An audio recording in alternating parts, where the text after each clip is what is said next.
Yo, yo, yo, what's going on, guys? We're about to check into the market and see what the heck was going on today since we were all red.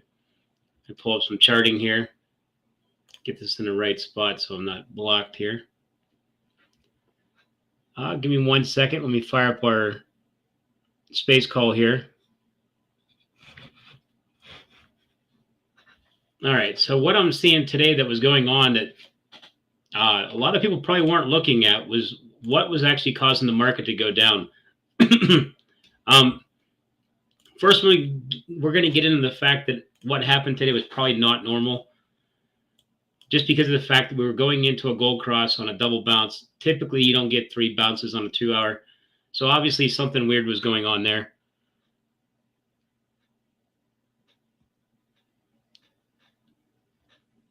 Give me a second. Let me get our mod here approved.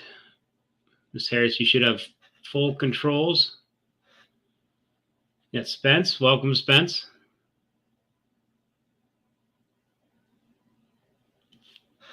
All right, so we did a triple bounce on the 2 hour, which is oddly weird.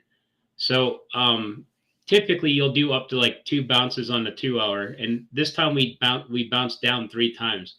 So I knew something wasn't right, and I wanted to look into it. So then I hopped over to the DXY, which is the US dollar, and you can see the dollar was ripping today. So that kind of explains why the whole market was down. We shot up from 98 and 90, yeah, $98.96, and we shot up about 52 cents. So usually whenever the dollar starts ripping, the market starts dropping. It's just kind of the way it correlates. So usually when people sell off stocks, they go back to cash. Cash becomes demand, and a lot of people were demanding dollars because they probably wanted out of the stock market. The next thing I'll be looking for is Powell stepping in and turn on that money printer that he said he wasn't going to use anymore. I have a feeling he's going to start printing that money. So something's going to have to happen, because once we get closer to that $100 mark, I mean, the market starts getting real unstable. So we're getting a little too close now. Is there anybody in Space Call that want to come up and talk or anything? Because Spence, I didn't get a chance to talk to you at all in your Space Call earlier today. I apologize, but being at work kind of sucks, but has to happen. No, it's totally understandable, man.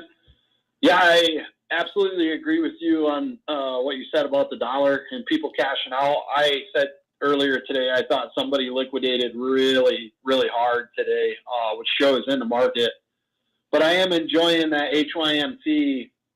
It wicked down to 208, but it's respecting that 210 line right now, which to me looks pretty good. I'm pretty excited to see what it does tomorrow. So hopefully soon we'll have some filings and we can see who decided to cash out today.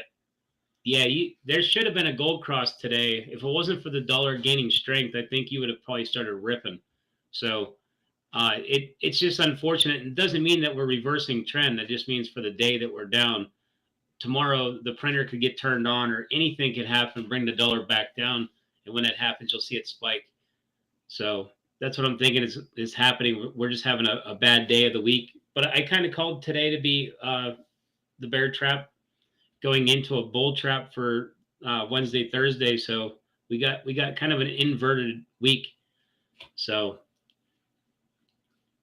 yeah, I have. I've become so emotionally numb to it. Well, I'm trying to predict it on a weekly basis, because if you notice, everything finishes with a max pain, and it always seems to be a bear trap, bull trap in a weekly. That's why I follow the 2 hour now, because you can see those that weekly cycle, and I call it the funnel theory.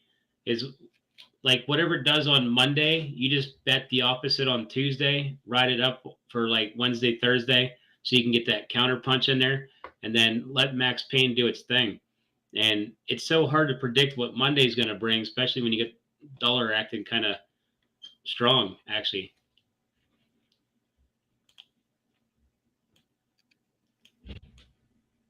So yeah, I do see. Yeah, the buyers were starting to cool off on HYMC. It was technically overpriced based upon RSI, but it did have cash flow. It should have still popped up there. It looks like it's doing a complete double bottom bounce if it goes a little bit lower, but I think that breakdown that it had on the 4th there was probably an oversell. So I'm not sure exactly what's going on now. That could be a wedge. But yeah, HYMC is going to end up popping up. It's just a matter of time. It's way undervalued. Agreed. I fully agree with you. Yeah, if they keep printing money, all that gold and silver that's in that ground is going to keep increasing in price, even if they don't touch it. So, and that just gives them more profit for doing nothing different. Exactly, especially with all the cash on hand to reach full-scale commercialized operations now, they can significantly increase the amount of gold that they pull, gold and silver, from the ground. And I'm telling you, I think everything's lining up for a big gold and silver price movement into the upside really, really soon. I think the banks hoarding bullion more than ever than the past 30 years, I think, is a really good sign of where we're immediately headed with the U.S. dollar and HYMC. So I'm not going to lie. I've been still trying to buy up more silver ounces just because of the fact that I have a feeling that this might be the tipping point for metals. Because if you're seeing nickel pop, I mean, who's not to say that there's going to be another pop that goes in silver and gold? And if that triggers, like, I don't know who's holding all them papers over there in that metal exchange for silver, but it's like 100-to-1 ratio, paper versus physical. So when that thing pops, it's going to be so nasty. And yeah, absolutely. Like, I know that they try to say it's a conspiracy theory about gold and silver, but Russia's buying gold, China's buying gold. I mean, we can't be too far off. I think they're misleading people on purpose because they don't want us to be ready for anything. So just like a Jim Cramer kind of thing, they're always trying to tell you to do the opposite of what really needs to be done.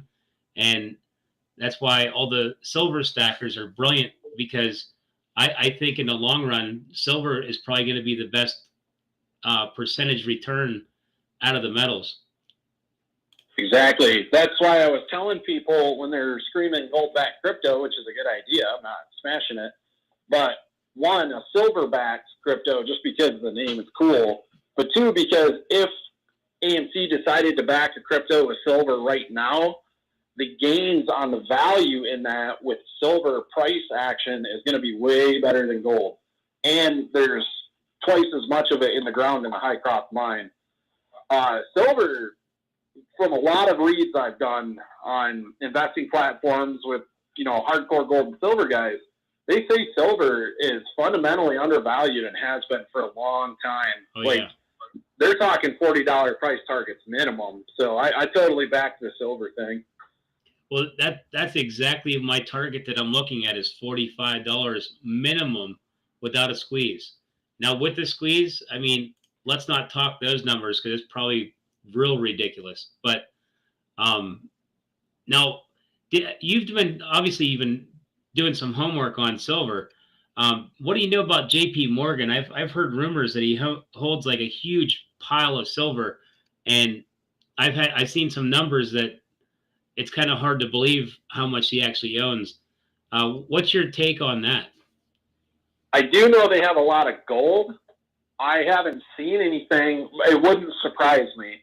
I haven't read anything specifically on their silver holdings. I think probably because this gold thing, they're really shoving people's minds into this gold rush fever mentality when the real asset, like you say, might be silver. If JP Morgan has a massive silver deposit, what they're shooting for is some type of wild price action. They're going to use that. Either using it to manipulate the price to keep it down, or B, they're looking to force the true price of silver to come and be what it is, and then unload later on when the economy stabilizes. Since I think it was it JP Morgan or Goldman that bailed out the Chinese billionaire on the nickel squeeze? I can't remember. I thought it was JP Morgan. If it was JP Morgan bailing out the Chinese short seller on nickel with the LME, London Metal Exchange disaster, I would think then that JP Morgan is probably using silver to try to keep the price down. I agree 100% because they've been playing with that paper market over there, and like that's all they've been selling is paper. When you go and buy SLV, that's just paper. Like you don't get anything. There's no value. It's just a derivative, and it's pretty much worthless. And just because it has like the thought of value to it doesn't mean that it's actually physical or backed up by physical. So if you look at what the Hunts brothers did, I can't remember what year it was. I'm gonna guess 80s. They were able to, with a couple $1 billion, raise silver up to like 45 a share, and or per ounce, and that was by buying physical. So I know at the very start of this squeeze thing that was happening here, there was a mention of buying SLV, and I'm sitting there thinking that has to be hedge funds because nobody in their right mind would buy SLV. And yeah, there's probably people that don't know better, but physical is the only way to raise the price. Yeah, I remember that last year when AMC was looking really good, and they were trying to push retail into that. What'd you say, SLV or SLV? Yeah. I remember they were on the airways all day screaming silver squeeze, but they weren't actually telling you to buy physical silver. And I think the paper trading on gold and silver is the most ridiculous thing I've ever heard. The derivatives market, I think everybody is starting to get really wise to it.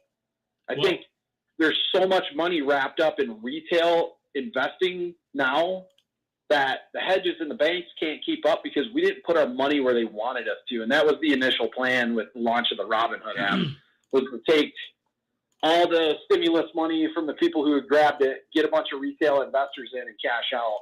It's failed miserably on them, and I think they have seriously set themselves up for failure, which is why they're hoarding gold and silver bullion right now, because they're getting ready to hedge against this market that I think overall the market I'm very bearish on. So, well, if they keep printing money to hold the market up, eventually they're going to force metals to go sky high.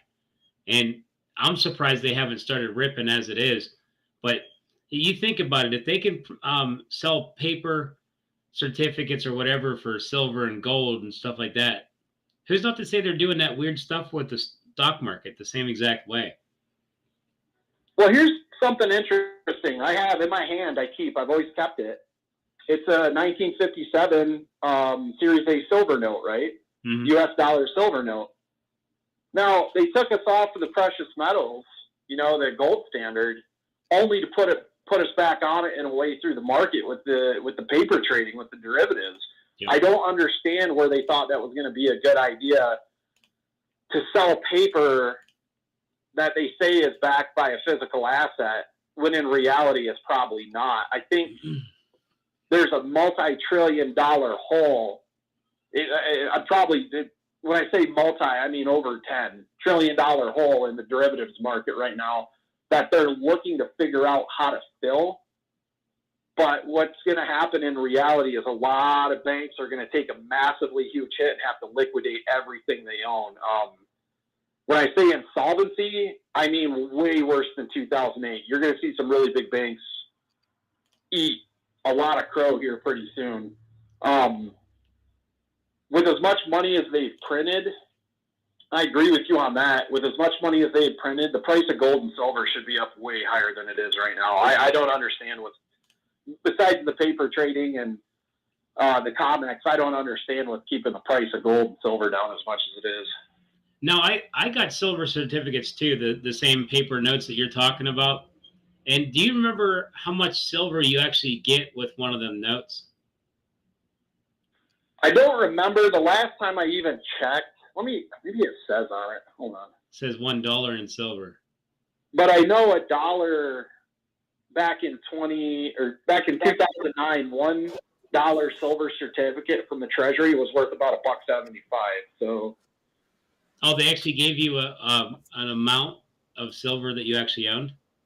Let me Google it now, man. I looked it up. It was, like I said, it was 2009. It's just sitting here in a little sleeve. So.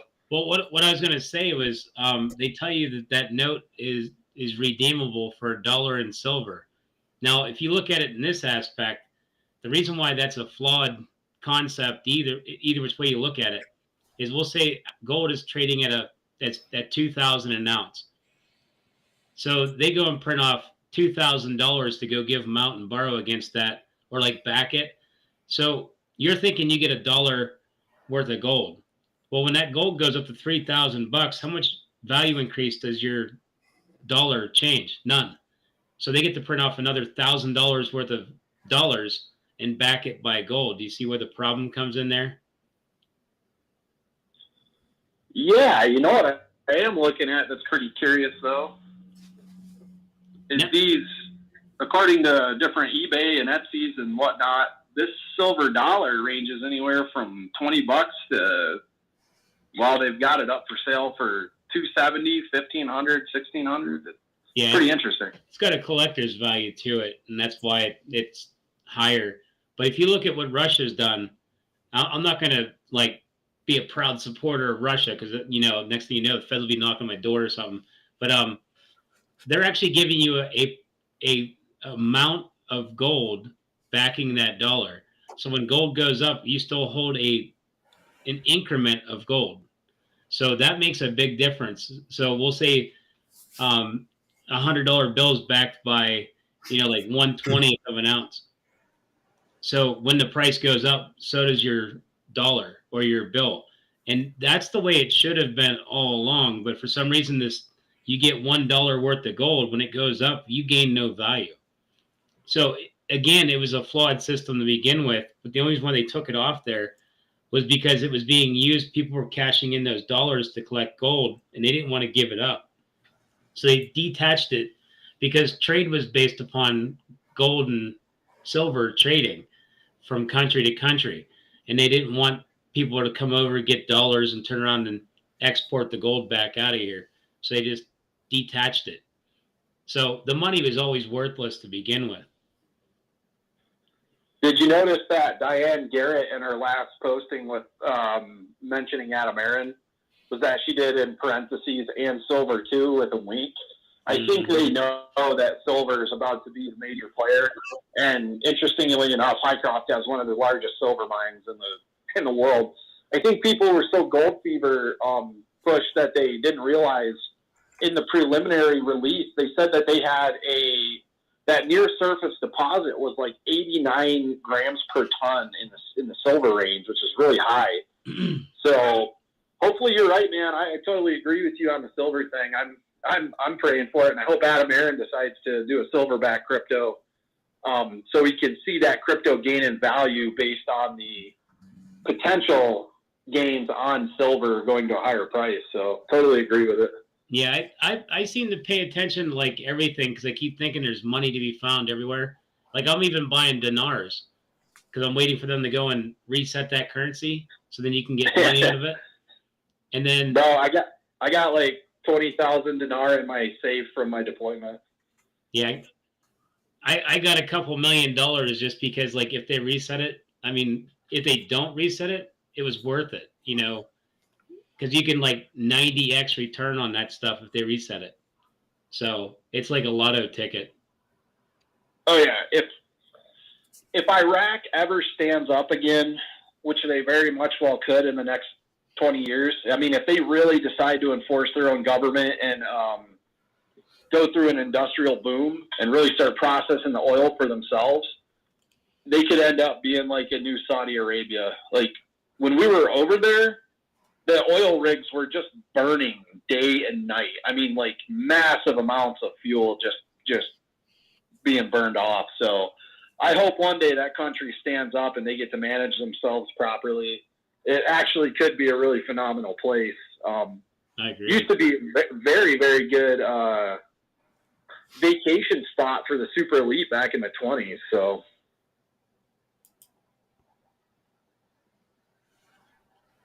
Yeah, I agree. I think that eventually their money's going to be worth something over there. But, I mean, if you got oil mine or oil fields out there, I mean, you should be able to make money. And they were set on fire, if I remember right, on purpose to try to – because they knew we were going to come in and, like, scoop things up.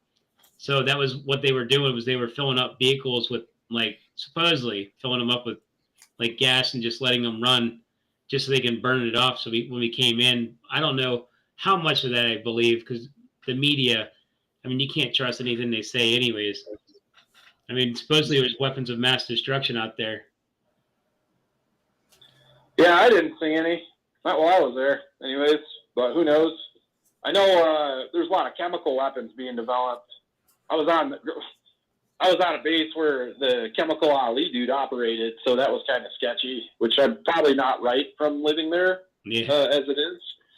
But yeah, one day, for more or less for the general public, the Iraqi people are really, really cool people, man. They're just trying to go to soccer games and cut hair and do business and stuff. So eventually, speaking of gold too, man, Saddam was massive on gold at the time, and there's one thing the U.S. did find over there was big stores of gold bullion.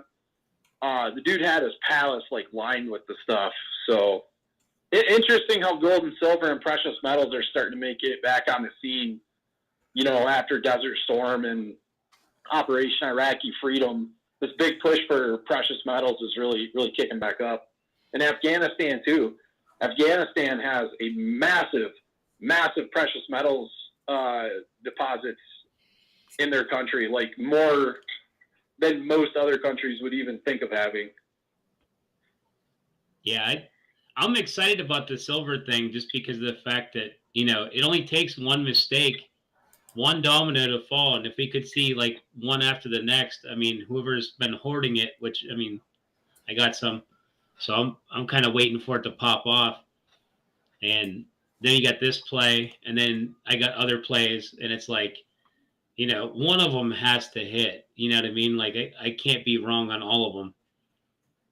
Well, that's the thing right there. Even with AMC and the shorts and the longs, I wouldn't necessarily say we're down because a lot of people got in at, you know, $5 to $10 range.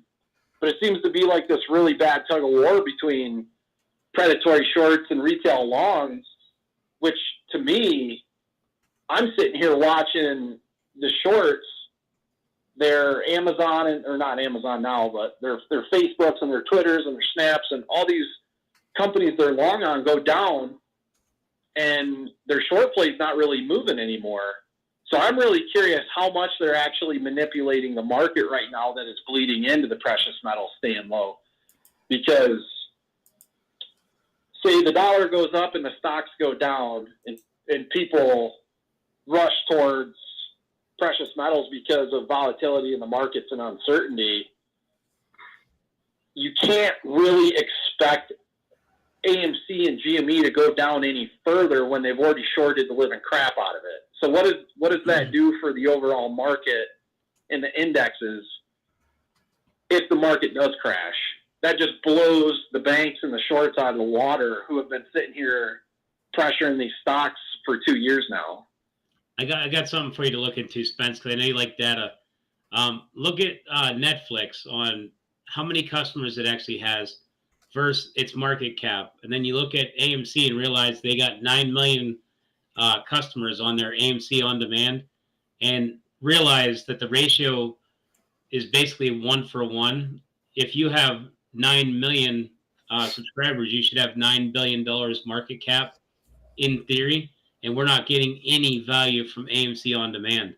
So at 1325, or well, 1322, that was the actual asset value of the company, 1-for-1. And we should never been close to that. Yeah, that's 100% correct. It's pretty wild. And I also want to point out, too, that AMC Stubs memberships have increased greatly. So not only now do you have massively increased subscription to AMC Stubs, but you have people running into AMC On Demand and using it, while Netflix user membership subscriptions are declining quarter over quarter. It's absolutely amazing that AMC is priced under $30 a share right now, in my opinion. Like, I just, so hard to believe. I pretty much agree with that. I mean, one of the things I've been wondering is, like AMC On Demand, like if we can get that to grow just a teeny bit, and it would be easy to get people to sign up to that, that's a lot of like revenue increase in like a month-to-month subscription, and that's real easy money, next to no cost, no overhead. So it'd be an easy income source for AMC. And it doesn't have to be new movies. People do like the old ones too, but just a thought. Well, and here's my thought on that, and some people don't like it because of the recent news on Disney and everything going on. I think AMC and Disney have probably been in talks, this is my opinion, been in talks for a hot minute about expanding Disney Plus titles to AMC On Demand, because they already come in and get the Marvel and Star Wars titles on there anyways. But if they can get the Disney Plus TV series to AMC On Demand for single point purchase, it would increase Disney Plus their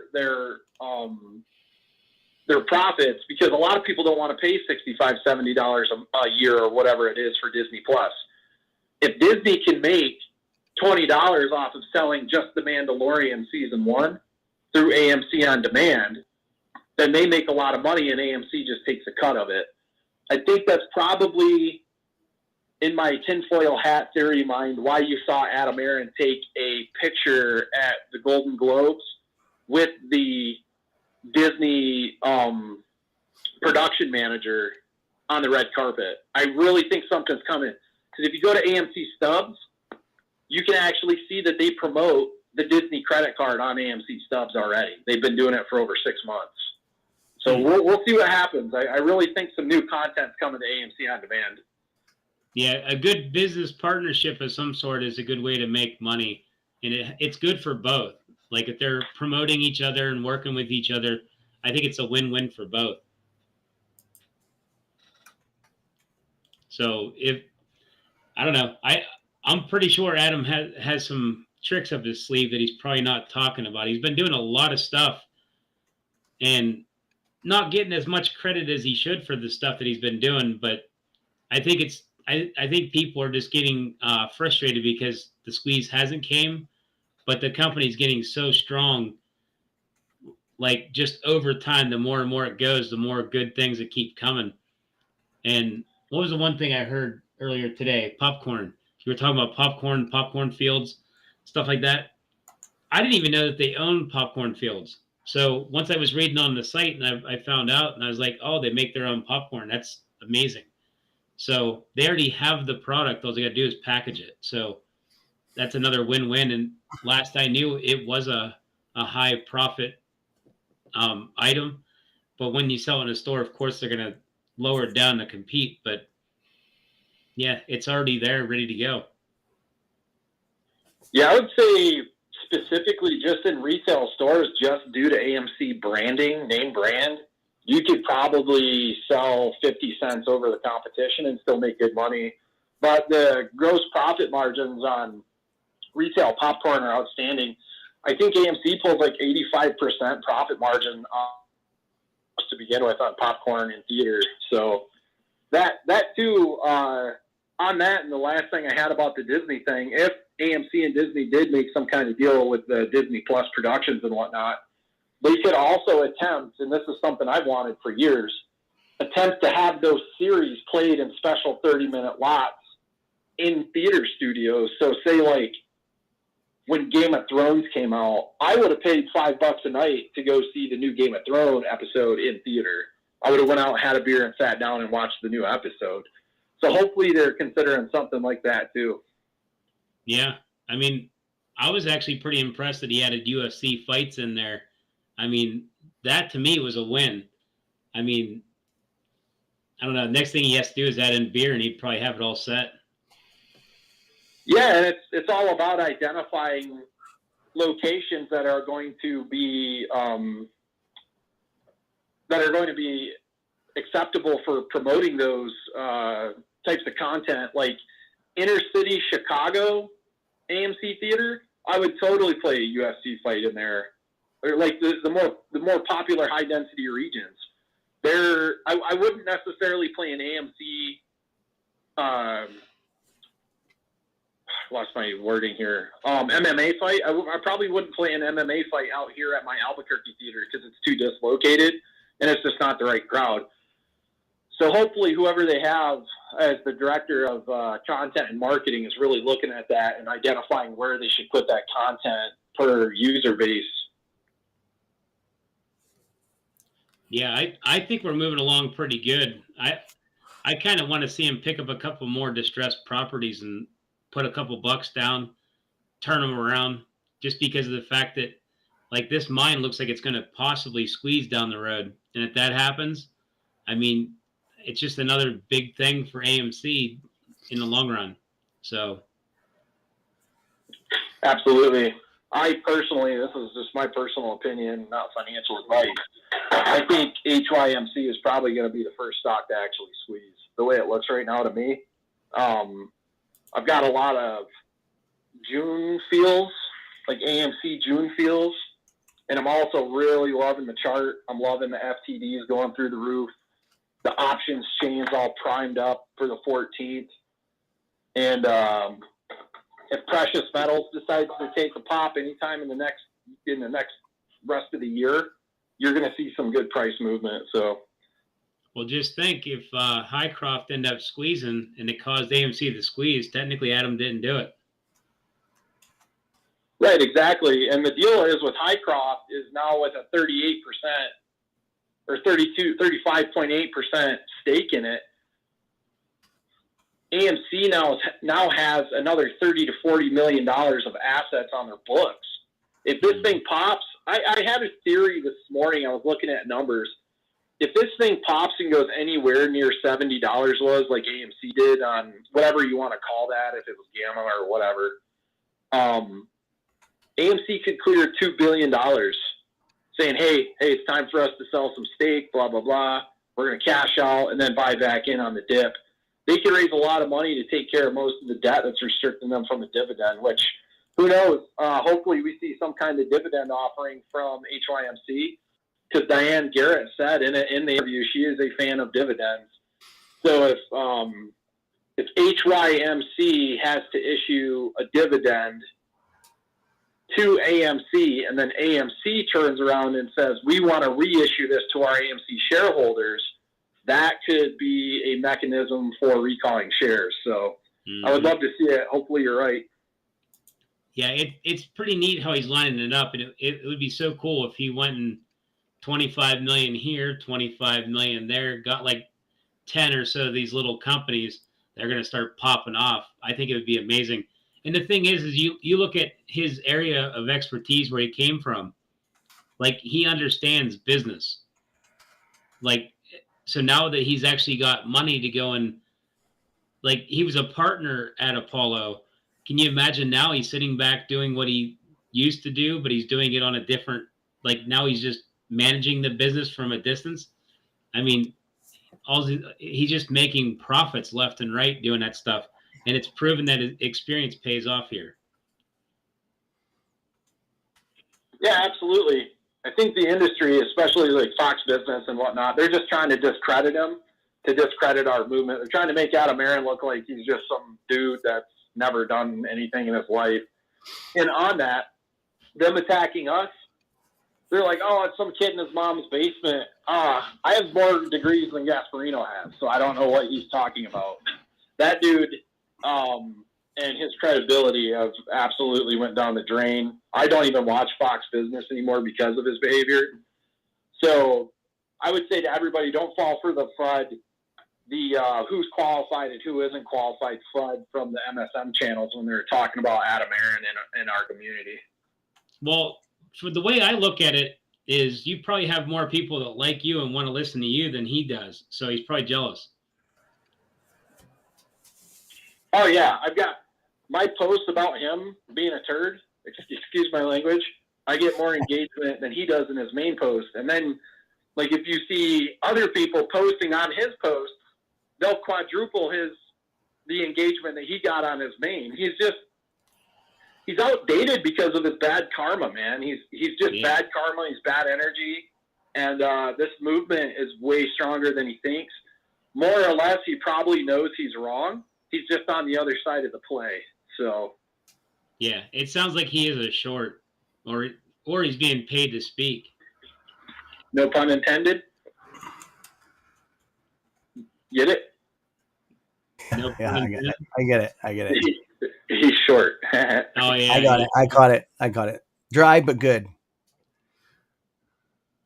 There was a comment here. It says, I'm not sure who XX is, but it says, "Rich dad, poor dad, guy's been giving love to silver for a long time. He's not a dumb investor."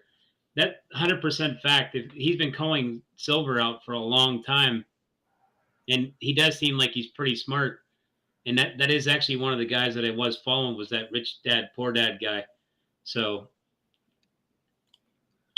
100%. My mom told me to read his books years ago, and I'll tell you what, it's stuff that he said that really started triggering my brain into wanting to get re-engaged back in a market, but do it correctly this time. Because when I was like 21, back in like 07, 05, 06, whenever it was, I tried to jump into the market and I made some money, but then I got crushed in the market crash because I didn't really have a full understanding of what I was doing. Years later, a lot of things that guy has said really resonates. And the fact that he has been so big on silver is something I would consider a very good bullet on a resume right now. Like, so when you look for people to listen to, and I look back and see that he was calling silver out for years, I would definitely say that's a good bullet on a resume. yeah, definitely. So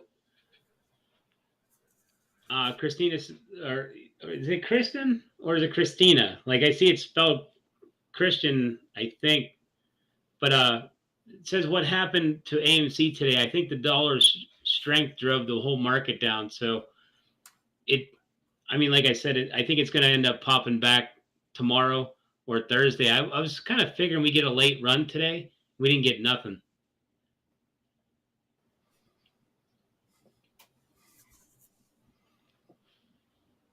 Oh, we're detecting spam here. We're trying to get it cleaned up here.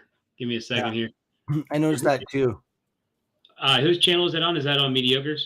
Yeah. We're Yeah, just working. We're just working on it right now. We got our mods over there trying to figure it out. I'll show you how to fix that later on, because if you set it for subscribers only, they don't come in as easy. Okay, cool. Thanks, man. Yeah, I have mine subscribers only. Maybe that's why I don't get it. Yeah, we'll fix that. Yep. I got a couple questions here popping up, or maybe they're comments. Let me see. The derivative market is in quadrillions. Yeah, definitely. It's way up there.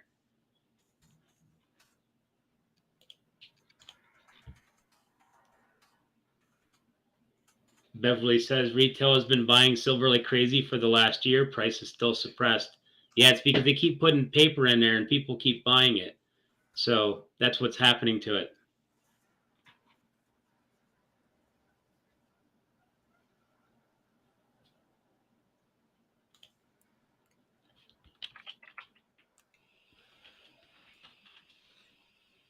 I'll tell you what is increasing in value.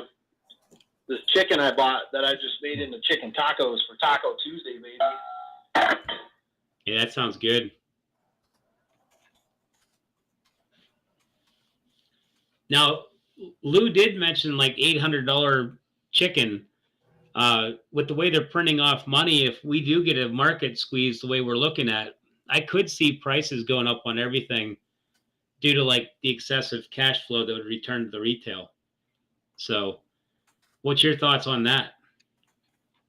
Yeah, I notice now the grocery stores have more on the shelves, but there's a lot less people in there when I go.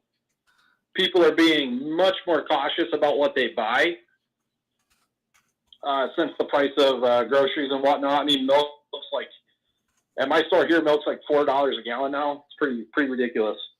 I think consumers play a much larger role in the supply and demand chain than people realize. I think everybody in the households are becoming much more conservative. Normally, that would probably fix most of our problems. But I think with the way the market is set up right now, with gold and silver, the dollar, and all these banks and hedge funds being over leveraged, they're going to try to keep the price of goods high. Mm-hmm. So, in a sense, they can maintain control over the market. If consumer sentiment becomes very, very conservative and people start trying to save money, and instead of buying steak, they buy hamburger, which hamburger is insane too right now. If they try to make their dollar stretch far at home, it's really going to play a big impact on the market, and it's going to throw a lot of these banks and hedges into a frenzy because the supply chain issues will start to correct themselves based on that conservative ideology. Yeah, I agree. Here's a question that came in from Mr. L. It says, Mediocre and Froggy, do you guys like to trade certain oil stock? I was actually successful in an in and out play with RIG. I'm kind of a fan of oil only when it's going up in price due to like the inflation and supply and demand. I was gonna actually play it, but I'm kind of stuck in other plays right now, so I kind of didn't get a chance to get into it. Mediocre, what's your position on that? I think he's having mic issues. Are you? Oh, you don't Yeah. have the same mic? Yeah, it's okay. I can jump. Do you guys mind if I jump on that question there? Yeah, go ahead. Just write him a message privately, Froggy, if you wouldn't mind. Just give him a heads up. His mic's down. Oh, he can hear us. Okay. I'm in SU ticker symbol. Suncor Energy up in Canada. It's a dividend play. My channel knows I'm very strong in that. And yeah, I've been in it for years. I've made a substantial amount of money with dividend on it. It's around a $40 range now. I bought it around the 20 some odd dollars, so it's almost doubled in price. It just seems to keep on rising. And every time that we have somewhere where there's an influx of where oil or gas is needed, they have a lot of gas pockets that are tapped. They're tapped, but they're capped. They're sitting there ready to go. What happened was down when that Texas freeze up happened. I think you all remember that. It was just a short while ago. My dividend doubled. Like after 2 months after that, because as I told that dividend goes off of what the company makes in that quarter. They use like a substantial amount of fuel. And a lot of those pipelines run right down into California. So one day there was this announcement that came up it was on the news up here that the dividend royalty doubled. So essentially my income doubled within a week. So it went from, they lowered a little bit now. It was like 2% up to like almost 3% up to 6%. So I was like almost $1,200 coming in off just that stock, off the dividend royalties. I'm pretty heavy into it. So yeah, that's some of these companies have dividend royalties. That's what I look for when I get into consumables with oil patch stuff. So I just wanted to say one thing. There's also another one that comes out of Detroit, Pipeline 5. It's through Enbridge. If it was me, I'm going to speak for myself, I would stay out of that one. They're going to need a substantial upgrade on their pipeline. So it's just that they're actually working on it too. They're supposed to be putting in a pipeline. There's a conflict with the U.S. government and Canadian government and some Aboriginal communities it's going through. It's just causing problems. Plus, that's going to gouge down the dividend royalty because there's a bunch of money that needs to be spent into it. So I know that because I worked in the pipeline. I just know another company when it talks about another company. About stuff when you're working with them are like, oh, that's company. I feel bad for them because they're going to have to upgrade these pipelines last for about 100 years. And then they need a substantial amount of upgrading. So that's where we're at with Enbridge. So thanks guys. Thick Flare says, showing some love from KC's ad squad. Is that what his squad's called? The ADD squad? Or is it ad? Is it? That's dope. Yeah, that's pretty cool. That is cool. We went over there and just rocked it out today there. Myself, Froggy, you were there too. We went over there. I went over there. It was, I got a notification. I was actually at the vets when that happened. They have an imposter Froggy over there. He had to make me like a a mod in order to figure out who the real Oh. Froggy was. He uses the same picture and everything, and he says all kinds of crazy stuff. Really? Yeah, it's funny. So they had to It's bring one the of- real Super Frog out. Yeah, it's pretty wild. It was pretty neat. I'm sitting there typing, and I look up, and I'm sending messages before I'm hitting enter. I'm like, what's going on here? That's pretty Mic good. test, mic test. Yeah. Yep, working. Good. Pantheon says here, Yeah. AMC doesn't own their own crop. They work with the crop distributor in Weaver. Weaver owns the crops, but they can handle extra need for the AMC retail. See, I was under the impression they own the crop too, but I mean, Pantheon's always on point with his details, and I don't know where he finds it all, but he finds everything. It's so amazing. He's got a big shovel, I can tell you that. He digs deep. Oh yeah. Yeah. Second that. Yeah. Weaver does a lot of the farming, and they actually sell a lot of the bulk popcorn for AMC theater distribution. Yeah, when Pantheon digs for information, he can go down a rabbit hole like it was nothing and come back out. Anybody else like me will get lost in there. So that's a good way to explain it, bro. You nailed down. Tell him I said to figure out which popcorn company which retail bagging popcorn company AMC is trying to buy in Indiana. See if you can figure that out. Actually, we got a job for you, Pantheon. We got a job for you. You heard it. Yeah. He should be an investigator instead of a radio guy. Yeah. Because like he's on point. Did you hear that, Pantheon? We're trying to figure out who the distributor is. That's just a theory I have that Adam Aaron's getting ready to buy a small popcorn company that bags for retail and grocery stores. Yeah, there's going to be a distributor that's kind of obvious. Well, let me get Pantheon's link here. Toss a promotion out there for Pantheon. I have a strange theory that Ramsey popcorn in South Indiana might be it. Because like I said, I've noticed a couple new popcorn brands hitting the shelves lately in local groceries. And Cousin Willie's was the first one I noticed that took a shelf spot. I've never seen it before. And they're run by the Ramsey Popcorn Company, a little small family operation that's been going on since the 40s.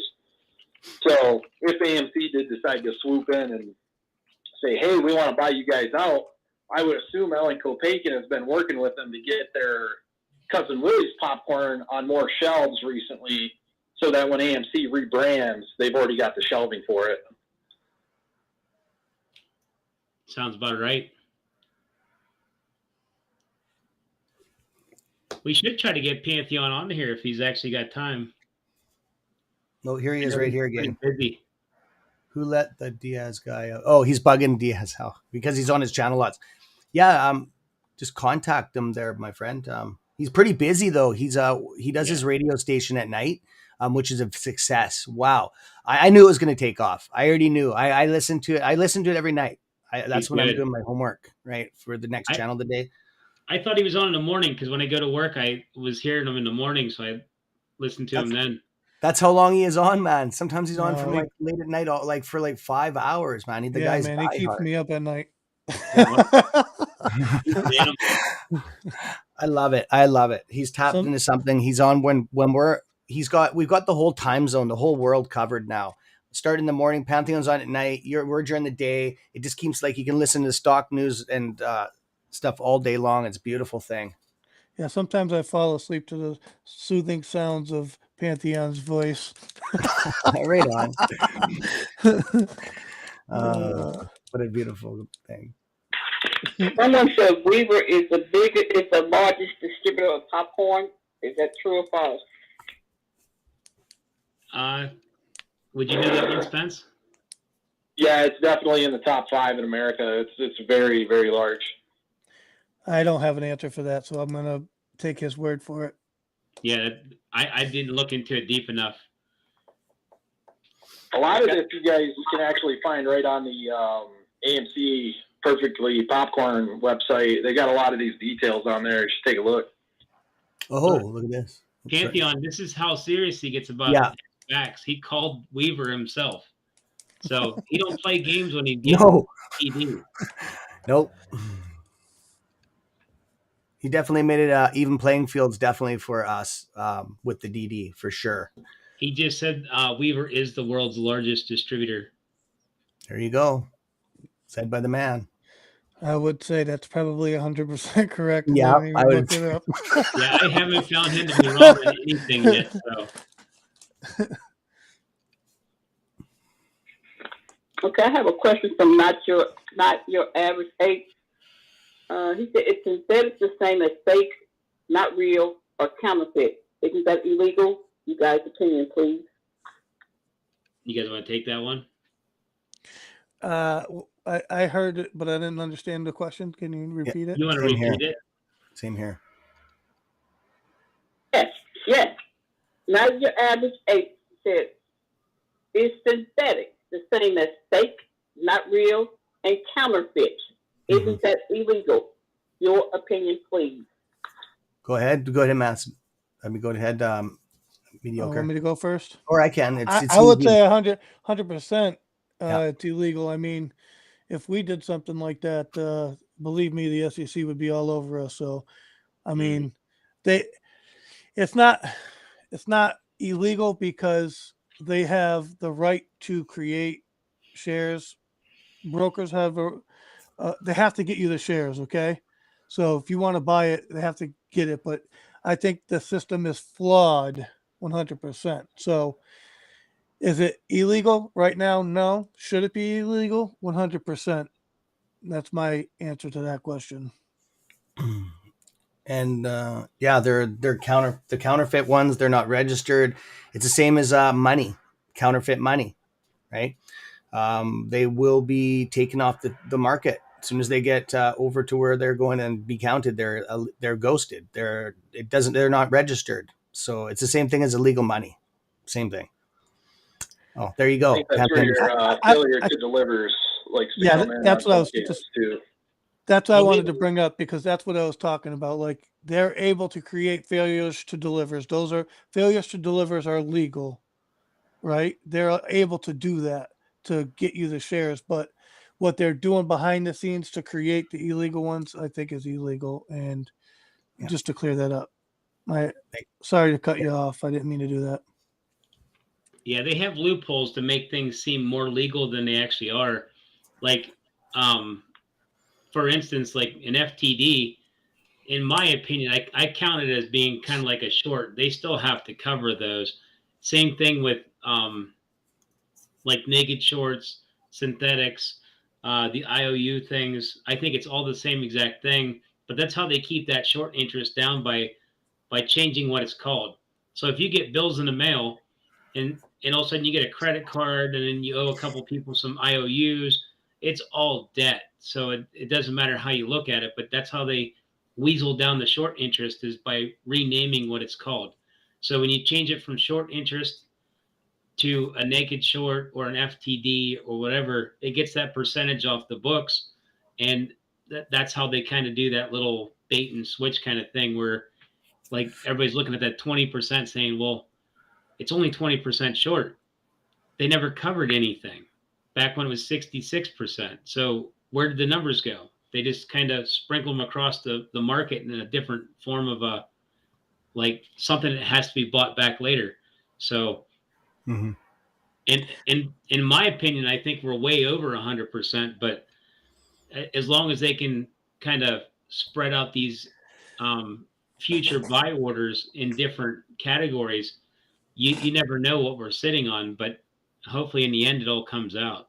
And I just wanted to add to stay on topic here real quick, but I just want to put a thought in everybody's head. Just think about how many shareholders do we have? Do you know the number? Because I have no idea how many shareholders we have.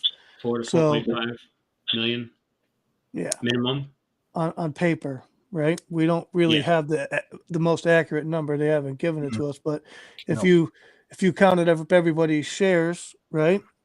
Do we know the exact share count? We don't. So I would say that there are people like you and I probably holding synthetic shares, but I don't think that doesn't matter right? Because it's in your broker account. You have a contract with your broker, okay? So those shares are considered real shares, right? Whether Yeah. they're synthetics or not, it doesn't matter. Is what I want to kind of get across is I don't think that matters. We don't know if we have real shares or fake shares. It doesn't matter. You have a digit in your brokerage saying that you own shares. Period. Yeah. See, the numbers that I wish that we could had access to, that they should make a thing that they have to keep accountable, is how many shares got lent out, how many times did the same share get lent out, and how many shares are backed by cash and not by an actual certificate or like an actual share. Once you see those numbers, you'll start realizing the float is like much bigger than you think, because how many of these brokers are just basically saying, I got cash that's going to back you because we think it's going to go down. And I mean, now they don't technically have to go into the market with that type of synthetic and buy them, because if they're backing you with cash, it's the same thing. So when you go and sell your share, they have to cover it with cash. It's the same thing as going into the market. And so those ones never get purchased. And I think that's why the brokerage houses are going to go bankrupt, because Mm-hmm. like the fact that they have all those IOUs on their books, like they'll never make it to market. So if the price goes up to 500, they can't afford to pay 500 a share for all these backed by cash stocks that they sold you. Okay, someone's in the chat asking, is there such thing as synthetic certificates? That's a share, isn't it? Isn't that what he's talking about? I misspoke when I said certificate. We actually just do digital everything. Certificates is a different Paper. form of a stock. Yeah. That's like the physical form. Mm-hmm. That's the old certificate, and they don't offer those anymore. That's why they make them so expensive to get, because they don't want you to go get them. So Yeah. it's just a scheme. Like if everybody just went to our broker and said, "Look, give me a certificate," the game would be over. So they raise the price up, and they basically trick you into going left when you actually want to go right by overcharging you on one side, forcing you to go the other way. And it's just a trick. But you can kind of tell if the system was honest, it'd be easy to get data, and it's not. Everything has been manipulated. If you want any kind of information, you can go on Google and look up anything. You can't go into the stock market and find anything. So it doesn't make any sense. Like they're hiding everything because they don't want you to know the truth of what's going on. No, that is true. It's hard to get information on anything, and that's stock related or stock market related. They keep that. They don't want anybody to know. Nope.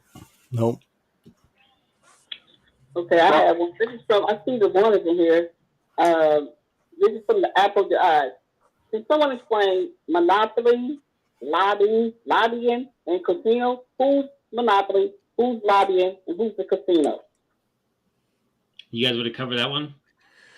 Well, you want me to go first? I will if you want. All right. Yeah, but you already got her. Yeah, go ahead. Well, I would say instead of calling it a casino, we call it a piggy bank for the 1%, the elites of the world, not even just the United States. I would say that. I wouldn't call it a casino. I'd call it a piggy bank. And yeah, they go hand in hand with the government. Okay, I mean, just look at insider trading, right? There's a reason why they're insider trading. They know they're not going to get caught. They know the SEC is not going to come down on them. They know that DOJ is not going to do anything, right? It's all a scam. They're all making money in it, you know? And would I say that there's people lobbying? I would say, I would speculate and say that when your buddy Kenny passes, 800,000 to Janet Yellen for a speaking thing, I would say that's a form of lobbying in my eyes.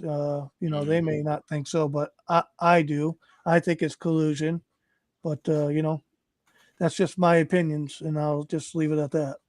It does sound like a conflict of interest. Now, there was something mentioned. I can't remember who was talking about this, but they said something about Citadel basically being a monopoly. And the more I thought about it, they kind of. That was me. Was it you? Yeah. Citadel has a complete monopoly of the marketplace, and they know it. Yeah, and they do need to be broke up because they have too much information, too many controls. I mean, they're an octopus; they're everywhere. So I'd say the same goes for BlackRock. I think they're too big, Yeah. you know. So there's many of them that I have to agree that should be broken up because, you know, when one company can own pretty much the world, that's not a good thing for the rest of us. Yeah. It'd make things more even for sure. Was social asking, well, because when I asked the question about who's the monopoly casino, whatever they was asking, that was from the Apple eye. But social 8%, well, how are we supposed to know if that's going on? It's a fight. It's a battle. I think for them to keep playing the game, it costs them too much to keep hiding everything. Oh, Eventually, huge. they're going to run out of money trying to repaint the picture, and we're not doing nothing but buying and holding and waiting. So eventually, once they start exhausting themselves by being inefficient, I mean, I think eventually it's going to pop off, and it only takes one little guy to pop to start causing that domino effect. Can you imagine with nickel if they wouldn't have shut that down? That somebody was going to get squeezed like all the other shorts. If they wouldn't have shut that down, you would have seen the chain reaction. So they had to do that. Yeah, that's highly illegal. That shouldn't have been allowed.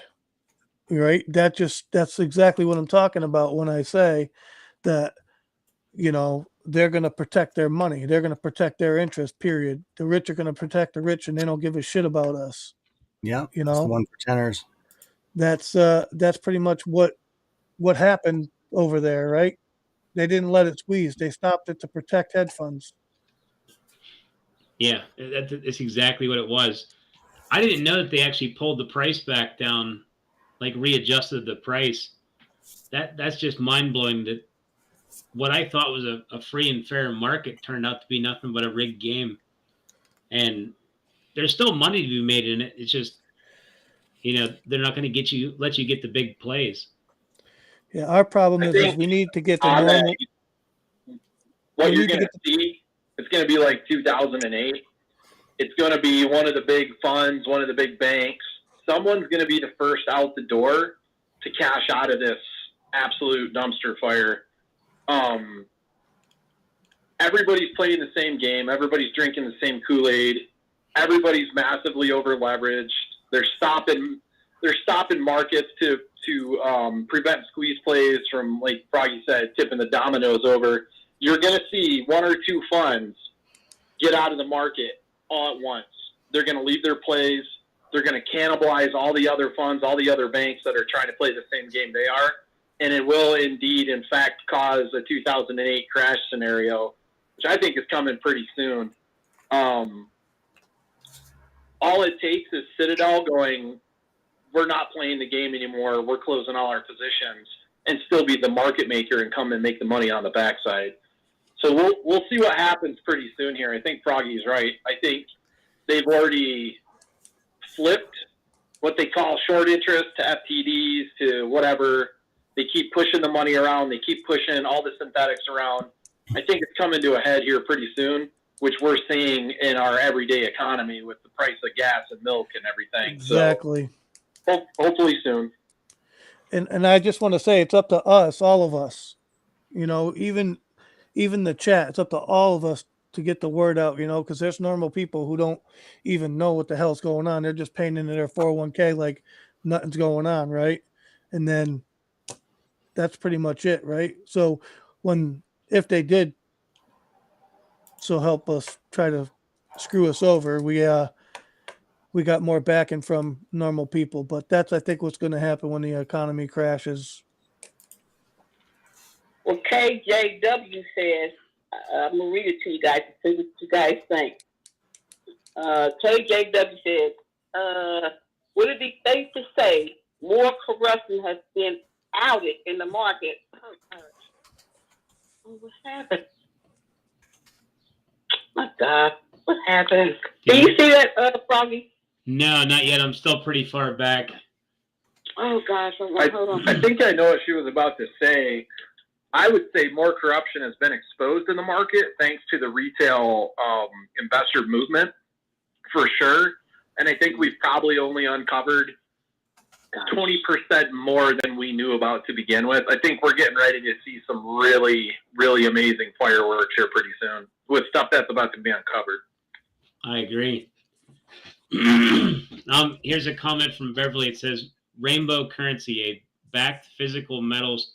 Heard of it? Any thoughts?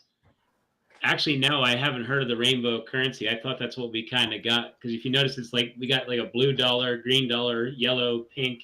Like they almost made all of our money look like monopoly colors. It's almost like they know it's not worth anything. Did you ever notice it's got that little tint of a different color to it? Oh, yeah, absolutely. So I mean, I'll tell you right now, whatever they're getting ready to do, I think it has a big thing to do with the success of crypto. I think they were really late to the game on crypto, especially Citadel. They're going to try to come out. They're going to try to devalue the U.S. dollar, and they're going to try to push their new crypto investment like as hard as possible, which unfortunately really turned me off from crypto big time. I would rather actually find value in holding stocks of companies I know have value to retail investors through either hype or a need, which entertainment is always a really big push during times of economic downturn. So I really, really dig AMC right now. I will say this, when everything squeezes, if and when it does at the end, when I cash out, I will come back into every squeeze play I'm in and buy a minimum of 100 shares to hold for the rest of my life. So, Spence, I got to ask you a question.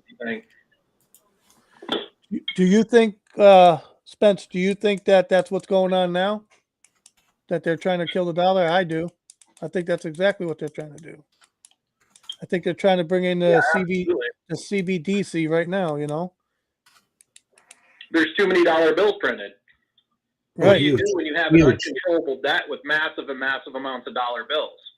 Exactly. You come out in Congress and say, we're going to print even more money. We're going to get everything out. What the U.S. government is doing right now, in my opinion, is hyping the play because they're about ready to get out of it. I think the U.S. dollar has become such an incredibly irresponsible tool in our economy due to overprinting of money and the overvalue or undervalue of certain items based on what hedge funds or market makers want it to be. I think the Super Bowl crypto push was bought and paid for by these big funds like BlackRock and Citadel and whatnot. I don't think it necessarily had anything really to do with the crypto like companies themselves. I see the dollar going down in value significantly pretty soon. I think Adam Aaron knows it. I think that's why they made this investment in Hycroft, not just because they trapped the shorts. But we'll say long term, with Russia using gold to justify the ruble after what just happened with the embargoes, it's a sign to the rest of the world, not embargoes, sanctions. It's a sign to the rest of the world that if you're backed by a physical object that has true value and rarity, then nobody can tell you what to do. So right now, the U.S. dollar, which has basically been the bully of the world for the last 40 years, is starting to lose power. Mm-hmm. So the U.S. government sees that and they know they have to get into something else. I agree. Definitely. I think what Russia's doing, trying to get their currency gold back, is going to destroy what they're trying to do here. And I think that's a good thing for the world, if you ask me. Our PI, private investigator over here at Pantheon, says Nickel got suspended because, he's almost better than a PI. Nickel got suspended because the London Metal Exchange is pretty much owned by Hong Kong, which I didn't know, and the largest short was a China company. So yeah, he mentioned this before on this. He's dug deep on this one. Yeah, that's crazy. Yeah. Hold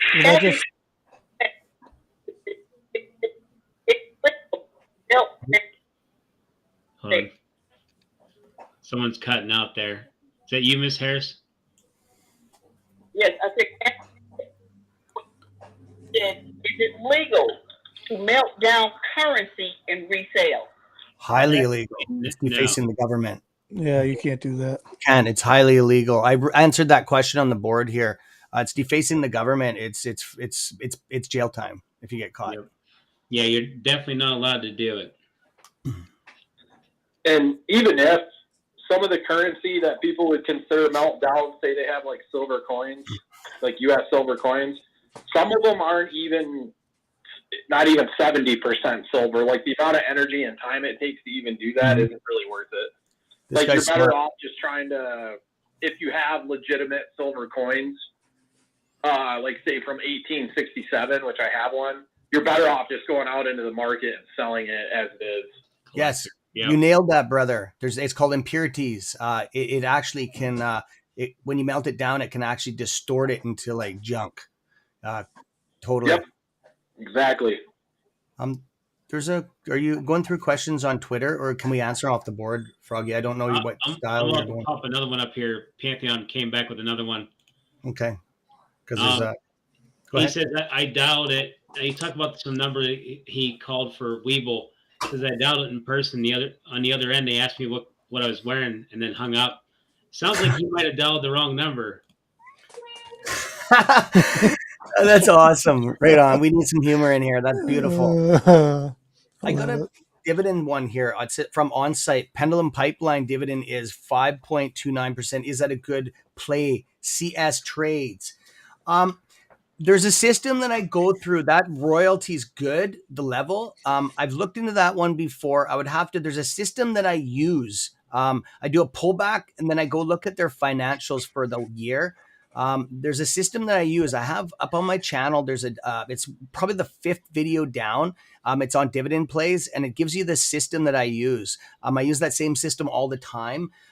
You got to watch dividend stocks. Like seriously, when a company's going to delist or they're going to go bankrupt, they will do that and they don't advertise it. They take a one last grab at you guys, take your money and then fold. It's common. They do it all the time. It happens all the time. So yeah, go watch that video, my friend. And if you do have any other questions about it, just hit me on open market, like in the mornings, and I'll answer all these questions and I'll show you what I do on anybody that wants to know about dividends. Go ahead, Frank. Oh, before I forget, Will Smith, that like button. Yeah. Ant card, I see your question there. Can Gary Gensler stop the Darkpool? Yeah, Gary Yes, he Gensler can. could do a lot of things, but he's got a special set of glasses that don't let him see anything, I think. There's actually rules in that they can suspend the dark pool without notice. There's actually, me and Pantheon talked about this. There's a 2000, I can't remember. I'll just speak for what I know. The 2015 rule can suspend up to 1 year. It does not affect retail investors. It only affects institutions so they can suspend it up to a year for investigation. There's another date too that amends to that date. I'm just not going to speak on it because I don't know 100% of that actual amendment, but I know 100% on the one 2015. And we don't know why he won't pull it. Who knows? I don't know why Jimmy K Doesn't want to be Aaron, responsible for the one crash in the market. He'll never have a job again, ever, anywhere. Yeah, pretty much. Yep, that would happen. I want to address this one here by Jimmy K. It says Adam Aaron isn't trustworthy. Now, a lot of people are saying that, but you got to take a look at who started this like narrative that he's not trustworthy, because like I know a lot of people fell for Lou coming out calling him popcorn and disrespecting him a long time ago. But if you look at what he's done a lot of work to hold things together, and like just give him some credit and the benefit of the doubt, because like obviously the goal for him is to not go out basically a loser. If I was him, I'm pretty sure he's going to want this squeeze to happen. You can't make it happen because he'll get in trouble. But if it happens, then he's going to be a hero to many people. Who wouldn't want that? So I'd give him the benefit of the doubt. And here's a comment that follows it. AA is building his business, not helping with the MOAS simple, which technically he can't work towards the MOAS, but if something happens like Hycroft squeezes and it makes AMC squeeze, I mean, if it happens, then everybody's happy and he can't get in trouble for one domino falling and knocking the other one over.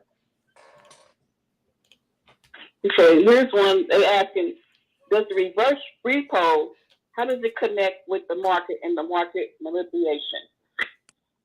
You guys want to cover the reverse repo? Reverse repo. That's that Fed stuff. Sorry, I'm just looking up that Darkpool stuff right now. I'm just going to get the actual docket numbers for you guys so you can read it. It's actually a good read. Sorry, I was in the middle of something, my friend. Go ahead. Yeah, let me pull up the reverse repo numbers real quick. Yeah. I just I like to stopped have, watching because they keep putting money in. Right now, they're up to $1.7 trillion in reverse repo at 86 counterparties. okay. Let me get the numbers here real quick, and I'll tell you what it equals. They keep fudging that number.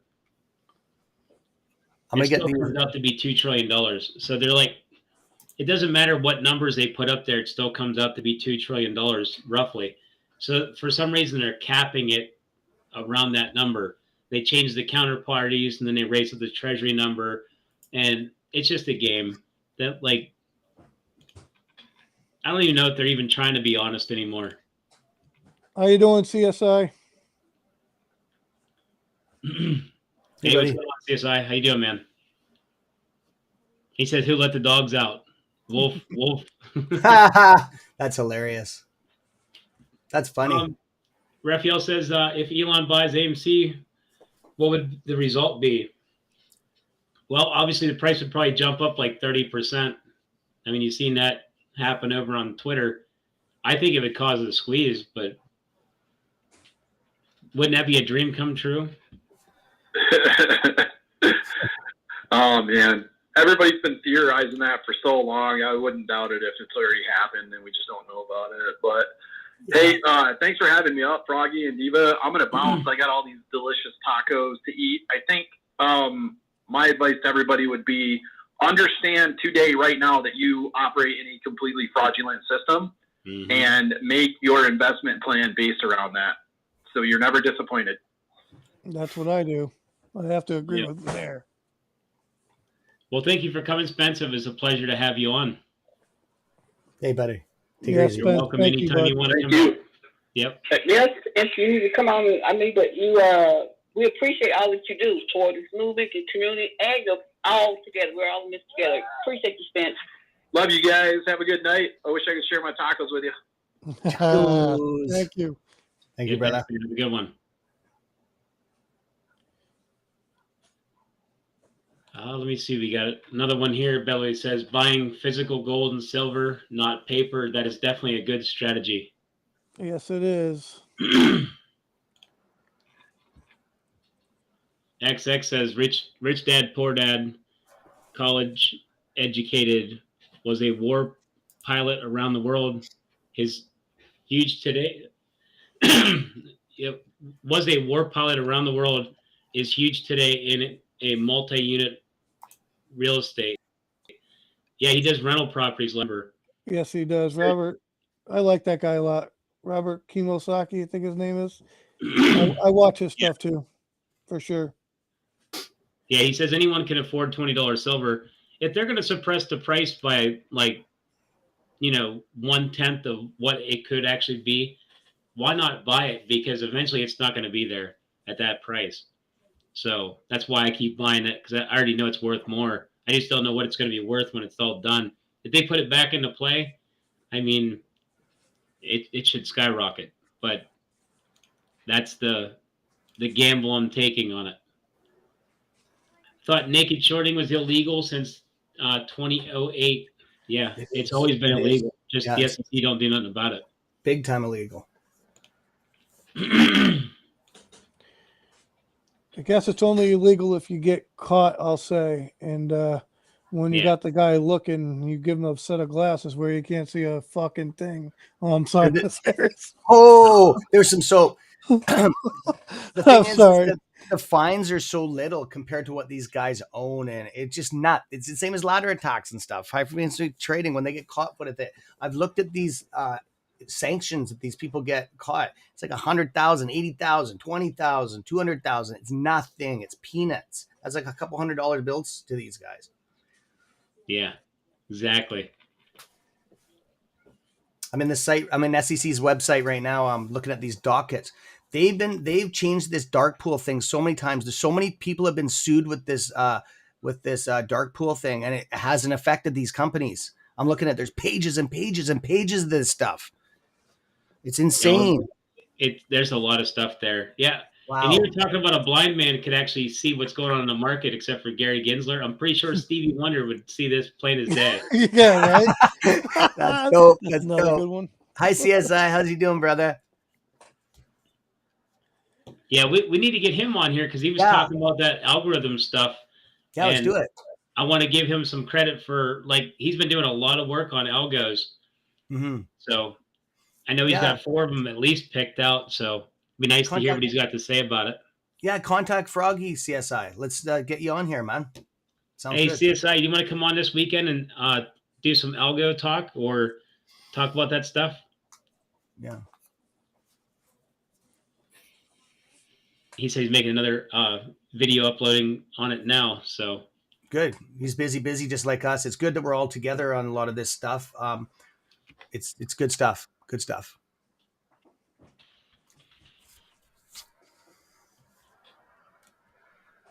Is Javi in here? I think he is somewhere. I see his name pop up in there.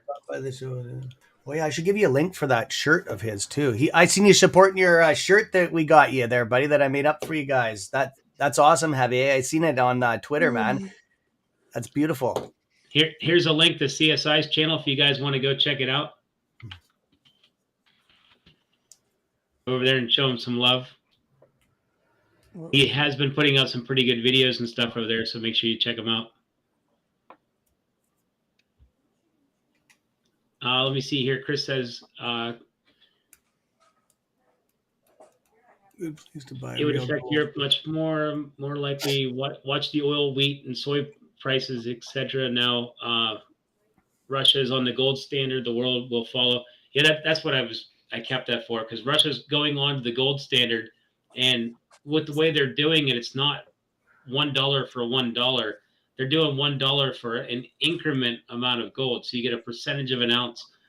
And to me, that's brilliant, because that's going to force value into your holdings of cash.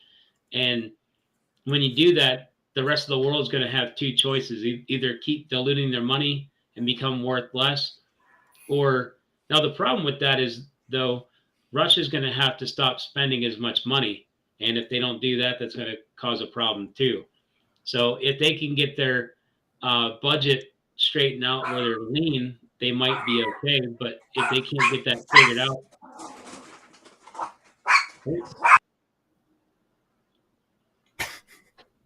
Did you get your leg?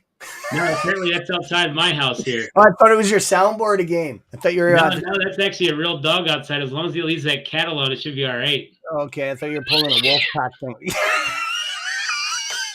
I love it. Oh man, this is what we needed, dude, to spice it up in here.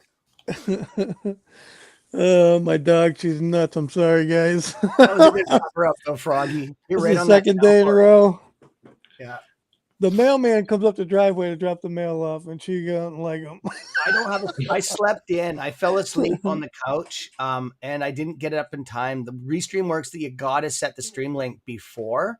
And I've been pushing myself hard on this stuff. So yeah, I missed it. So I don't have a link on my channel. Mediocre does and Froggy does. Mediocre's link is already on the server. But yeah, Froggy's either one, guys. We're all together in this. Hey, I just want to say what's up to Casey. I see you out there in the chat, buddy. Yeah, I see him here. Sorry about all the wolves on your chat board there. It's just the way the wolf pack is. They flooded the channel. Me and Mediocre were bugging you there. We were went over to the server and said, "Okay, wolf pack, we got a job to do." So went over there and just hit your sub count up and threw you some wolves and some love, bro.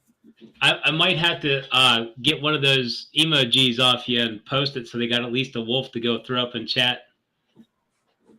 I see the warnings up in here.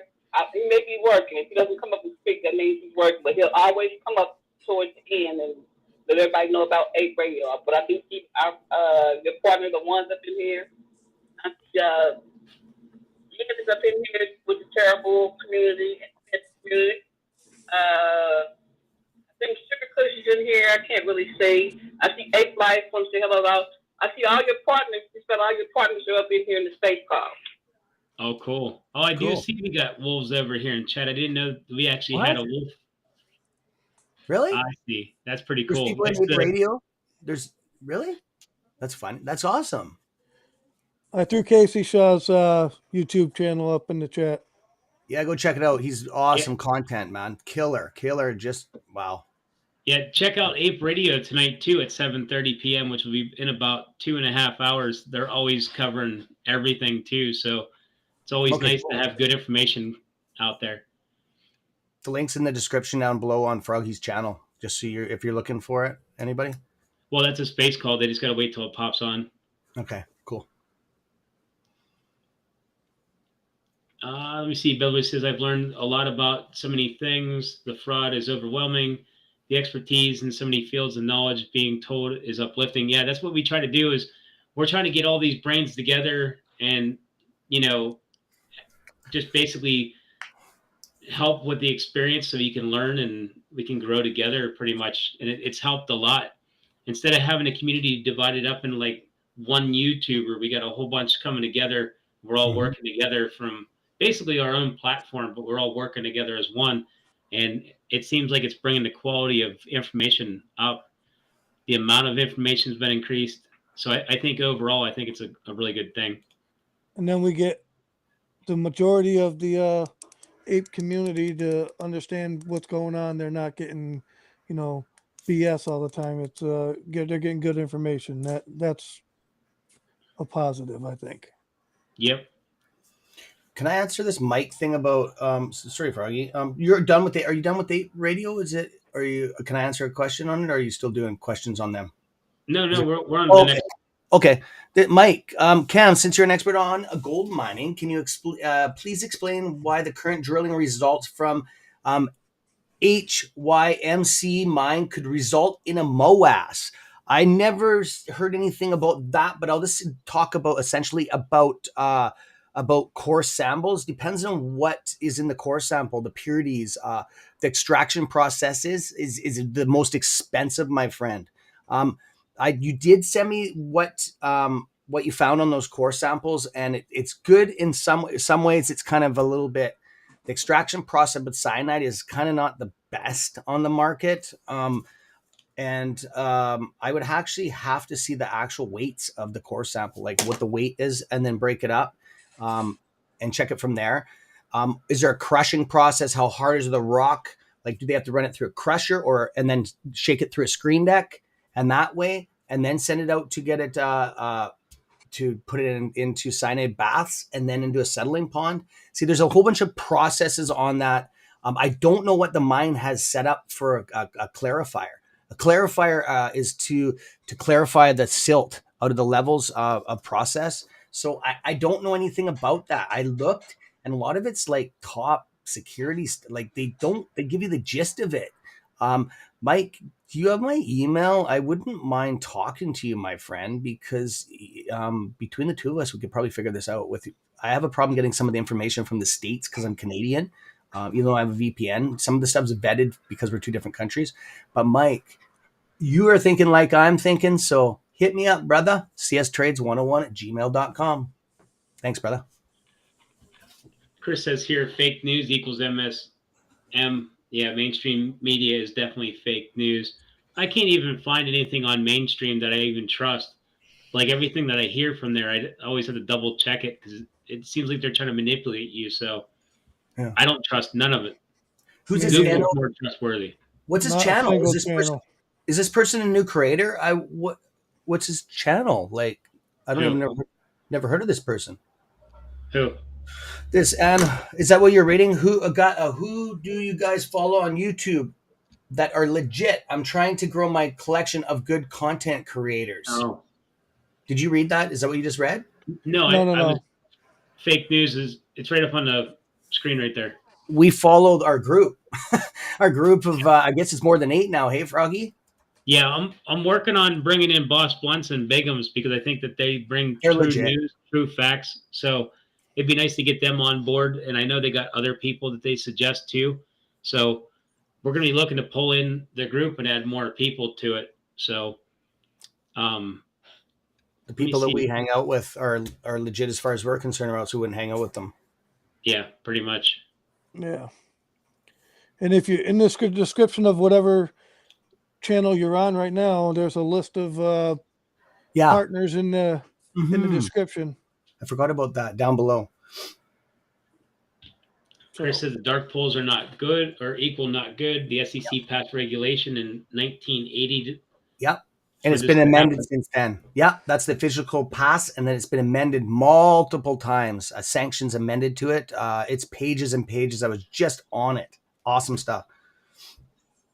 No, wait, I already did that one. I was having problems with Restream like that too, buddy. The other day. I know I deleted that, but it popped back up. Maybe I saved it twice. Oh, here we go. Here we go. What do you think about YouTubers advising us to save nickel coins for melt? You can't melt it down though, dude. It's illegal. Well, you can do anything you want, but two base nickels, yeah, it's not real nickel. Yeah, it's not real, my friend, and you're going to have a contamination. What's going to happen is when you heat that up, because everything has melting points, like if you heat gold up too much, it vaporizes into smoke. It just vaporizes if you heat it up too hot. That's why there's different, it's called smelting points. And this has impurities, what you're talking about. What it will do is just bubble, and then it just ruins it. It's called metallurgy. I know the basics of it from welding. You got to know the different melt points of welding rods and stuff. It is so in depth. It's a university degree. I don't have that. Like mine's self-taught. But you're getting into something that could take, it's like a master's degree in that, a physics degree. Right. So, but, like I said, Mike, I wouldn't mind sitting down, and actually I wouldn't mind having you live on my channel and talk about this stuff, because it's very intriguing to me, bro. Thank you for bringing these good questions up. Not that many people can answer this stuff. Go ahead. I think you need that furnace. I forget what they call it. I mean, you put it into that furnace and it heats it up. That's right. It goes into a cylinder, and that's right. Lye or something like that. There's a lot of different things for different metals. I know that it's a tricky process. Yes, and the cooling down sequence is too. Some of them you cool down with putting in sand. You put it inside sand. You have to cool it slowly, or else it does a whole bunch of different stuff. I could go on for hours. As far as coins, you just want to hold on to them. You know, silver coins, if you got silver coins or whatever. That's what I do, because I collect silver coins, particularly John F. Kennedy $50 is what I generally look for. You know, they got dimes too, but I don't know what the dime years are. But I know the JFK $50 are pretty much up to a certain year. You could Google it, and I'd start looking for them.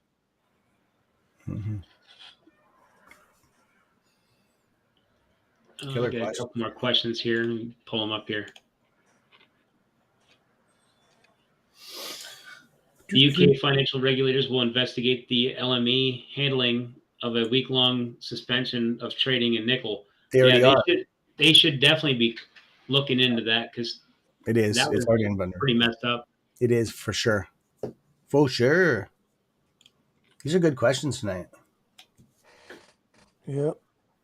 They can continue to stop plays from squeezing like nickel. Yeah, that's one of my fears, is they're going to stop more plays than just nickel. So that was on the different exchange, though. That's nothing to do with us, just so people are clear. That's in a different country. But yes, after AMC, I really, they're going to have problems. I think this is one of the last between GM, of this catalyst of bunch that are connected to this. Go ahead. Yeah, that's what I think too. I think I don't trust them at all, because if you put yourself in their shoes, and I'm not trying to scare anybody or anything like that, but if you put yourself in their shoes, right, they don't want to give that money up. So they're going to do whatever they can get away with to prevent from giving us the money that we earned. I think it's ours. So, I mean, I wouldn't put anything past them. I'm just going to say that. I mean, I'm in it to win it with you guys. I'm just saying. So. Yeah, we did answer this one before, but if it pops up, I like to put it back up there just in case. Can we legally melt down currency and resell it? No, it's not legal to melt it down. So would definitely advise against that. Yeah, it's defacing the government.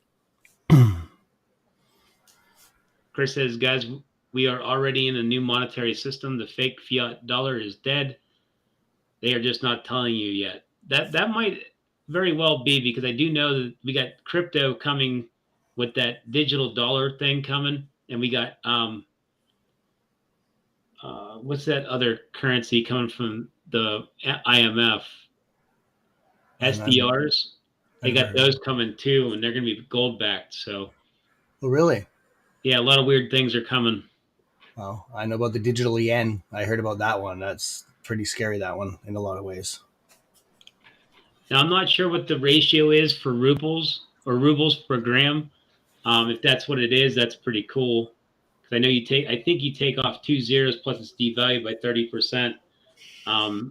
But that does seem kind of high, but I'm not sure. But yeah, that's exactly what it is. You get an X amount of dollars worth of rubles, or X amount of rubles equals 1 gram, and it will always stay the same. So when the price of gold goes up, so does the ruble or the ruble. I keep putting a P in there. So I think it's the best thing they could have done. Needs to happen over here, kind of. It would change things real quick. Every US dollar or any fiat printed is inherently debt, because it must be paid back plus interest. The money to pay back the principal plus the debt doesn't exist. It's a scam. 100% true. I don't even know why they keep a debt clock, because none of that matters. Like, we're never going to pay it back, and there's no need to pay it back. We're already set in a new world with new prices. In order to go backwards, like, we don't really need to go backwards. We just take a zero off the end of it and change everything, and that would fix most of our problems. The debt never had to be paid back. There shouldn't technically be any debt.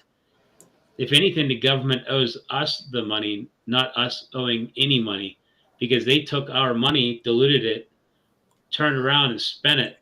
We didn't spend it. They did it. So technically, that's their debt, not ours. But they pretend it's ours just because they want to trick us into thinking we're racking debt by letting them blank check everything. So all I got to say about that is just look at who owns the Federal Reserve Bank, right? Yeah. Yeah. it's not federal, that's for sure. Yep. Just for anybody who does not know, the Federal Reserve Bank is not owned by we the people or our federal government. All right, it's owned by the 1% elites, the people we're talking about now.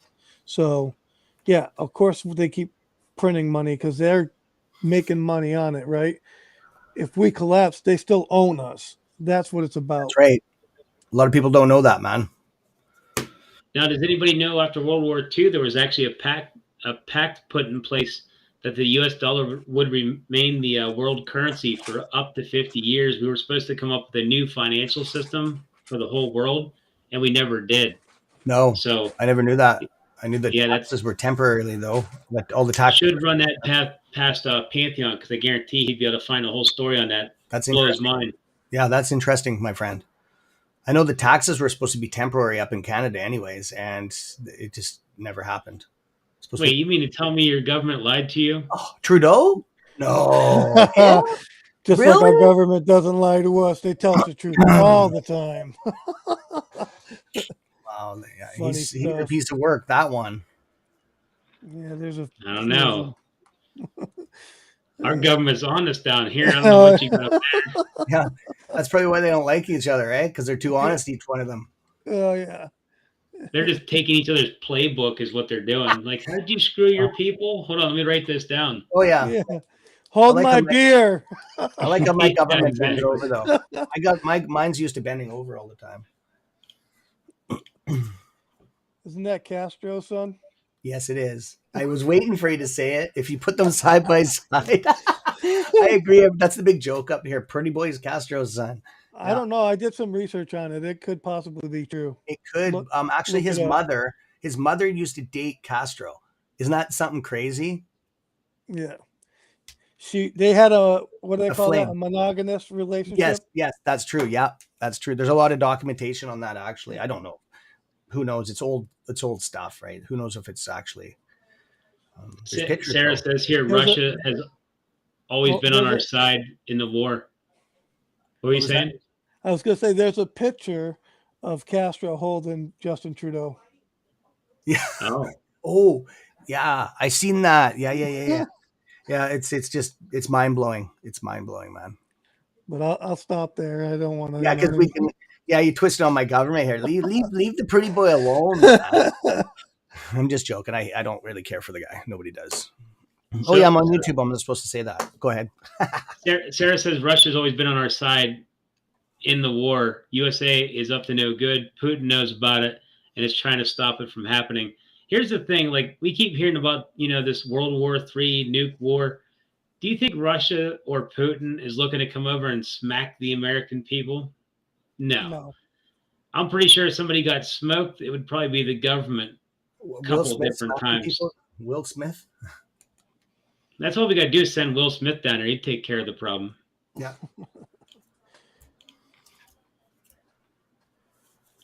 Banksters are losing their grip, trying to figure out how they can get their meat hooks into crypto. I think they're already digging in now. That's why they haven't been lending as much as they should have been. When $8 trillion came into the economy, they could have fractional reserved that thing to an infinity, and instead they just ran it to the crypto market. So if you notice that you have to have a higher credit score now to get money, it makes no sense. Money should be more available, and it's not. It's actually harder to get. So that didn't make any sense. They just ran it to crypto. What is it down in the States for like, I heard it's getting really hard to get loans. I don't know because I haven't taken a loan out in probably like 6 years. But what is it like? That's crazy, man. It's like that up here too. I know the scores went up, but I don't know what the real problem is. But I know loans are going out less frequently than they were before. Yeah. Okay. What else we were talking about? I had something to say. What did you just say, Froggy, before that? I'm not sure. I've been talking about all kinds of stuff. Russia. Nuclear. Yeah, I was going to say that we were talking about cryptocurrency. Yeah. I was going to say that I think that's why they're pushing for a world digital currency, like the CBDC, which stands for the the Bank of Central Bank of Digital Currency. I think they're trying to do that, and then they're going to just basically flat out ban crypto is what I think personally, but I'm speculating. I have no proof of that. I just figured I'd put it out there because to me, I think it's about control. I agree. I think it has everything to do with control because they want to track and trace your money, guarantee you pay your taxes. And if they don't like what you're spending your money on, they can shut your wallet off. Or if you're hating on the wrong party, they can raise up your social credit score and charge you more at the pump or any other place. Yeah. So that's crazy, man. I can see that now. I never sounds thought like cuckoo world stuff, but it's already going on over in China. And it's happening for sure. Yeah, they're already practicing on how it's going to turn out. Wow. But I have some questions, and then I have this came from a. This is not a. I have some questions I have to ask. Plus, CS Trade, your mods are the greatest. Gosh, you're not. Me, PJ, and Only, we stick together, but your mods stick together like I don't know, like glue, like super glue. I don't. They stick together. So they got on me, and I'm going to have to say, they want everyone in the chat to go over to Mediocre's channel and like it, because we're all in this together. Mediocre is giving out, he's teaching everyone. I'm sorry, Mediocre. Do you mind if I say this? I should have asked that. No, you're good. You're good. You're a mod on my channel, too. Go to Mediocre's channel and like it, please, guys, and subscribe. I was up in the chat. Please go down to the stream, my Froggy stream, Mediocre stream, CS, Wolfpack Cam stream, all Jeremy members. Jeremy is Froggy, you guys, but I call him by his government name. So everybody go into all his partner streams and like it, and everybody show up at the one. And Jen, I got to give you your props. Every time Froggy puts something out, you retweet it. I see you retweeting his face card. I appreciate you. I really do. I appreciate the one, but I need all you guys that are in the space call, please go down into Jeremy's channel, Froggy South channel, and like and subscribe. Also go to New Yorkers, Cam, and everyone else. Now, I said what you want me to say, didn't I, Jay? I don't want you to get on me. I said what you need to say. I love you to death. I love you. Yeah, Thank you, Miss Harris. Thank you. Definitely hit that like button. It helps out. And Ma, thank you very much. I'm sorry my mods are, well, I'm not sorry, but they blow you kisses all the time and stuff. The wolf pack is a pack. Okay. When we went over to Casey Shaw's channel, we got a substantial amount of people. That's how we go. We go in a pack of people when we show up to a channel, and we hit, first thing we do, hit the likes up. If you're not sub. It's just out of respect. It's just how the pack goes, right? We come in a pack to a channel. That's why when we roll in, you'll see the sub count go right up, because just respect. It's a respect thing, right? And Ma, you are well liked by the mods. When the mods come in, they do come in like about 6 or 7 deep. So yeah, and they put you up on a pedestal, Ma, because you're a well liked person and you deserve it. You've helped all of us out on our channels. I really do. I like your channel. I was telling Jeremy Froggy, I said, I kind of knew about Sandra. I kind of knew that. I just kind of knew that mod don't take note. That mod, I got to say, that mod doesn't play. No, he's a leader. He's a leader. He will do whatever you ask him to do. I'm sorry I didn't put Christopher's name in there. Your name is so long, Christopher. That's why I didn't put your name in there.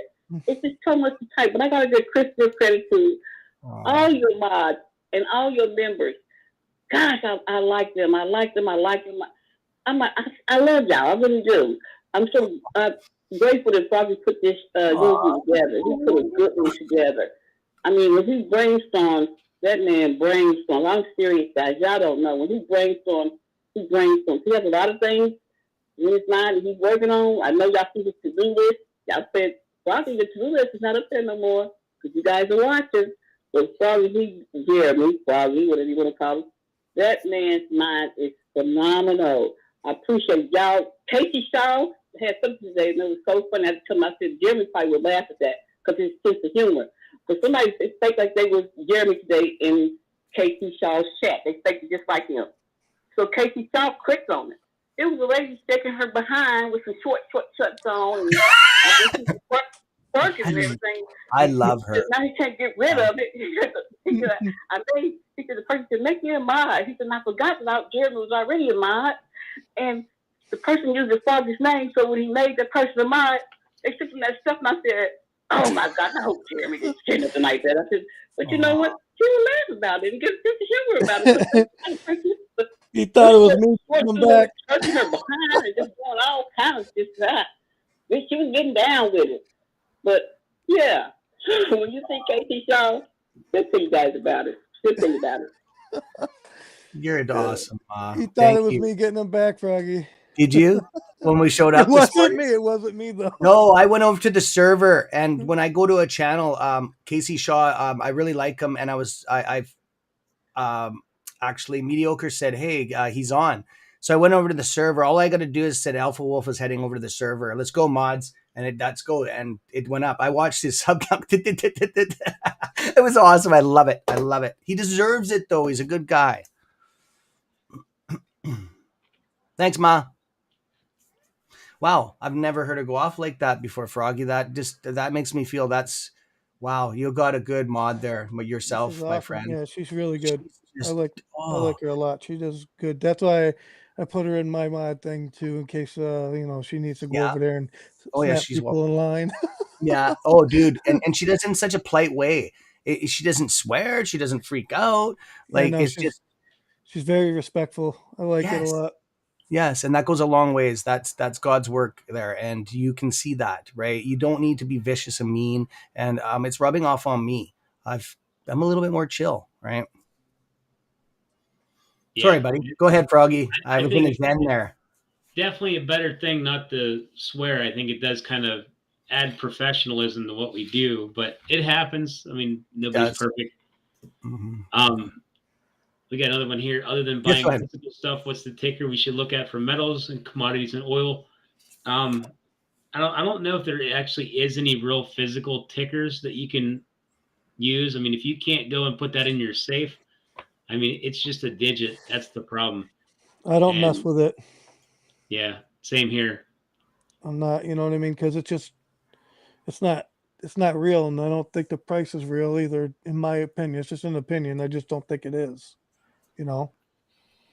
So if I'm buying something, I want to physically hold it, especially something like that, like silver or gold. What the heck happened with AMC and GME? Why'd they go down? It looks like the dollar was strong today and drove the whole market down. I mean, there should have been no reason for AMC not to make that 2 hour gold cross, and it was gold crossed at one point, but it got smacked down, and a strong dollar does that. So Yeah, I noticed it was a market wide Yeah, it follows the down market day, so for sure. I have to agree with that. So that's all I think it is. It's just market movement, you know, positioning, I guess you could call it, whatever. yeah, crypto says, what's the best? Where's the best place to buy silver and gold? I buy mine off of eBay, but I buy coins like junk coins, That's and smart. or you can go to the Federal Reserve and pay over spot for something guaranteed. hmm The worst ones to go to the banks and buy it. The ones in the plastic containers, those are overvalued. You just especially up in Canada. I'm gonna speak for Canada because I obviously not the states. I need to say this out to the person in the chat. They want to say this. I mean, rather up in the face call. Roger, you do an amazing job. They didn't want me to say who they were. I see them right now. Do you mind if I say who you are? You don't want me to, I won't say it. But he said you do an amazing, amazing job. And he appreciates all that you do. This is a great team, he said. Appreciate it. I'm just going to say it, because I don't think you'll get mad. It's that's you, right. Sure. I don't think you'll get mad. See? Yeah, I don't think you get mad, but you're doing an amazing job there, and they appreciate you and everyone that's in your partners. Just appreciate you. And they didn't need to say that, so I just told you. Appreciate you. I don't want to take all the credit for it. We got a good team around us, and that's what matters. I mean, you got Common Sense Investor, Pantheon down there. We got Mediocre Trader, Cam, me. There's many other ones that go on that list. So, I mean, we have a good team. It's a good group of people. You can hop around from one good person to the next, and there's always good information floating. So, I want to give everybody credit too. Like we got the one up here from Ape Radio. I mean, that's another good one you can follow. He'll be back on here in about 2 hours doing his thing. You do got Tony Denaro and Maz Lorian, another group of guys over there.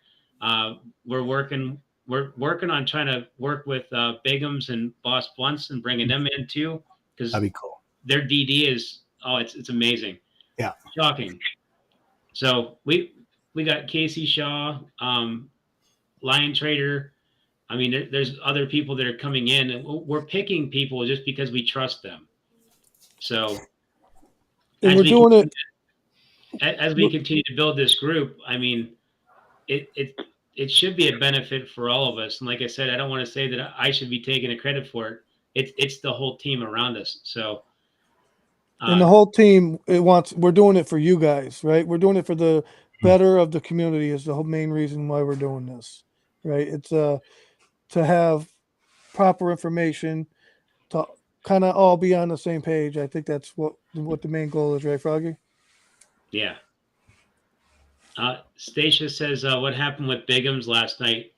I think he was working on a different video. He said he hurt his back, but I know he was putting on another video that was important. So, but we definitely did reschedule for Thursday. So hopefully we can bring that back up. That's cool. He's got so much information. I don't think we can get it all done in one night. We might have to bring him on for a couple episodes back to back until we get it all out. Because look at all the work he does. There's a ton. So.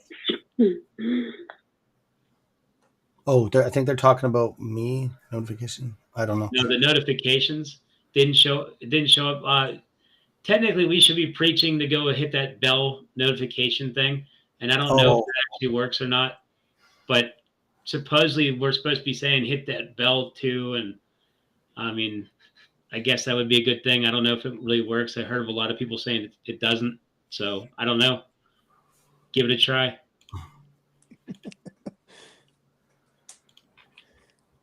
sincere question, just brainstorming. Please don't threaten to slash my tires or is there any way the crooks can find a way out of this? The way I keep looking at it, there's almost no way, because when you short the stock down, you got to buy that short back. And the thing is, every time we dip, they dip the price down. We'll say they short it with 100 shares. The apes will come in and buy 50 of them. So now they still got to buy back 100, and they're in a different position. So it's inefficient what they're doing. I don't think there's no possible way out, because they need to drop the price to cover, and they can't cover because when they cover, it raises the price. So as we're buying all the shorts and we gobble them up, the price stays right about there. They're not getting the efficient drop. So I think they lose in the long run. There's like no way around it. I think that they're going to end up. I forgot what the question was, Froggy. I had something I wanted to say, but you sidetracked me. It happens. It happens. No, I really Oh, want to listen say to this guy. She said he enjoyed this club and come to realize, a YouTuber had a video out saying no mo. It's all an AMC scam. Sell now. I'm warning you, no margin call. Please stop believing the hype. Your opinion, guys on the panel? I didn't know Charles Gasparino actually made videos. Yeah. But yeah, people. Like he said the page is right, but I just didn't say it. Yeah, don't say it. It's fine. Dog warrior, Dodge. Doge Warrior. Yeah, he's Douche something's happened to him. I think he bumped his head because he's been talking some crazy stuff, like worse than Lou. I thought it was steroid injections or something. I'm just. It could be. You're supposed to put it like in your arm or something, not like in the side of your head. I don't know what he's doing, but he's definitely dropping the ball with some of these comments. I feel I sorry don't for think his any one of us are hyping anything, to be honest. I think we're just putting out facts. So, I mean, take that with a grain of salt. I pay no interest in what he has to say, to be honest. Yeah, I don't watch his content. I just feel sorry for his subs. He's the one swing trading AMC. And the last go there, I've had some of the subs come over to my channel, and they were like really private message me. They've lost a lot of money. I feel sorry for them. They asked me for help, and I'm like, well, I can't really help you except stop watching. I can't tell you to stop watching his content. I don't do that. Just you do what you want to do, right? I'm stuck in between a hard place on that. All we can do is put just correct stuff out there as much as we can, right? So that's just my take on it. I kind of feel sorry for those people. But I remember what I wanted to say. The question was, I remember now, was can the shorts get out of this? And I would simply say that as long as we have market rules in place and they want to keep a system in play that is a free market system, then they're kind of going to have to let it do that. You see what I'm saying? They're not going to, because if they don't, then that basically destroys their piggy bank. And that's how I'll say that. But that was to that other question that Froggy had to say, and that's what I wanted to say, but I couldn't remember. Good one. That was good. Yeah. Common Sense Investor says why we should have a town hall, Froggy. I think his idea of doing a town hall, it can't hurt anything. If anything, it could help the situation. And so, I mean, I do support anything that has no negative bearing on what we're doing, and it could actually have a positive effect. And I think, what he's trying to do here with the whole town hall thing, if it works, it works. It would be good for us. So I do support Common Sense Investor's idea. I like the town hall idea. It's a good one. I shouted it out on my channel there a while back. And there also was showed a link to it. So I do support it. If it does anything to help, which it will, Think about it. If you got people, if people are actually going to go to this town hall in person, okay, then you're going to have people in a specific place. We're not sitting at home on our computers talking back and forth, right? It's going to bring us a scene to the open eye, in public, and I think that that could be a good thing as well. I have no problem with it. Yeah, Jackson Hunter is on that too, isn't he? I said, Yeah, good. Jackson Hunter's part of our group too. That's a really good guy there too. Very helpful, cares about people. I don't think he gets enough appreciation for what he's done for the community, but I mean, definitely a good guy. Yeah, I follow him. Here's another one here. Common Sense Investor says he's in Keenan's Discord and never lost money. Keenan, from what I've heard, is really good. So I got to look into him a little bit more. That Keenan Grace. Yeah, he's in a lot of stocks. He does a lot of plays. He's into everything, which is good. He covers a big area of stuff. He's been around for a while. He's a while, like seriously. Was that the guy on the Bigum show the other night? No, I don't. No, not the one we were watching together off the server. No, Yeah. no. All right. I don't know who that was then. I'm not sure who that was either.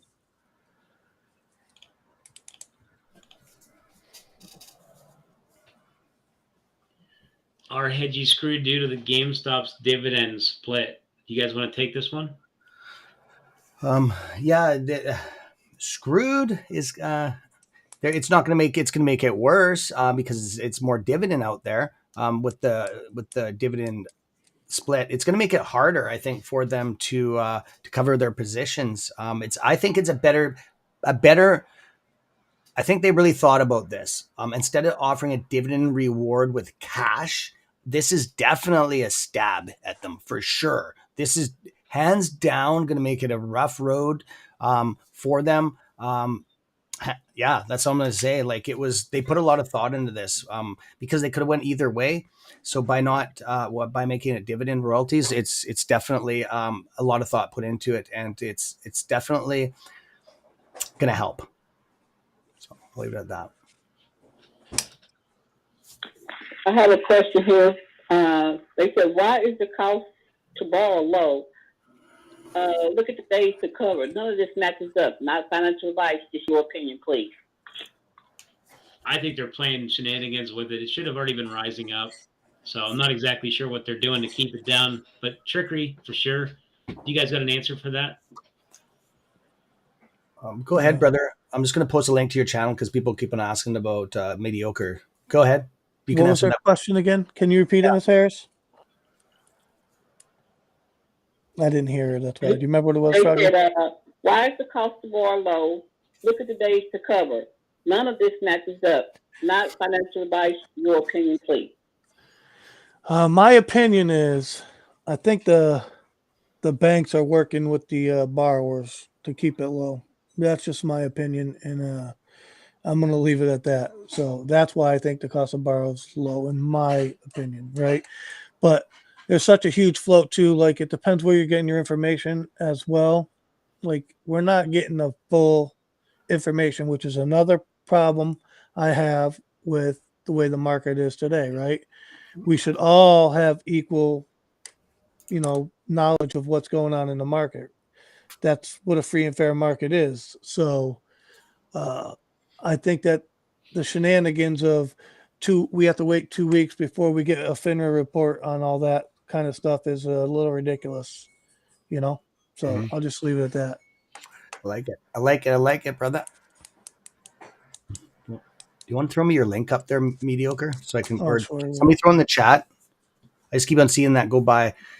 Frog, I have a question for you. If he throws it in his chat, it'll come up on this feed in yours, or no? Are they separate? We'll see it on Restream, but our channels personally won't see it. So he has to actually send it in private chat, and then we'll relink it and send it back up. All right, got you. I'll do it right now. I was wondering why, because I posted a couple of times, and I'm still learning the software too. And Wolfpack, I'm not on there because I was late. I keep on getting asked that on the server. Well, where's Cameron's link? That's why I was too late. You got to link it first before the stream starts. It's all good.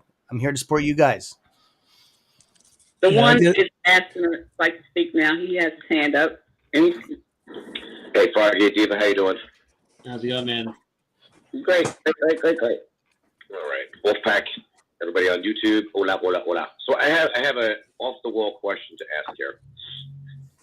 Since AIG is heavily invested into AMC, we know that they are loaning shares out to whoever, and AIG is making a profit off of that. If you invest with AIG and you tell your investment broker at AIG that you want to not do a safe play, but you want to do, what's it called, Froggy? You have a couple. I know you have, it's a term. It's not just a safe one, but you could do one that's Low risk, high risk. high risk. If you were able to ask them to do like a high risk, I'm sure that the AMC shares that they have purchased that they are holding on to would be considered a high risk since they keep lending them out, correct? Maybe, possibly. I think they wouldn't even suggest it because if they're giving out synthetics, they're hoping for the price to come down. They don't want more people buying it.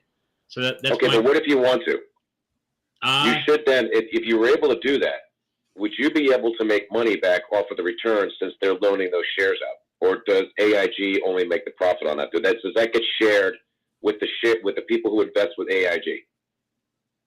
that's a good So question. in other words, Yeah, I that take is a good $10,000, question. I put it in AIG, and I want full risk. As a matter of fact, I want you guys to go into it. I think you're probably into AMC. I want a part of that. So every day when you're lending shares out and you're making money back off that interest and getting that back, I technically should be able to make money off of that, correct? Should, yeah. There you go. So why can't we get involved? How do we get involved in that?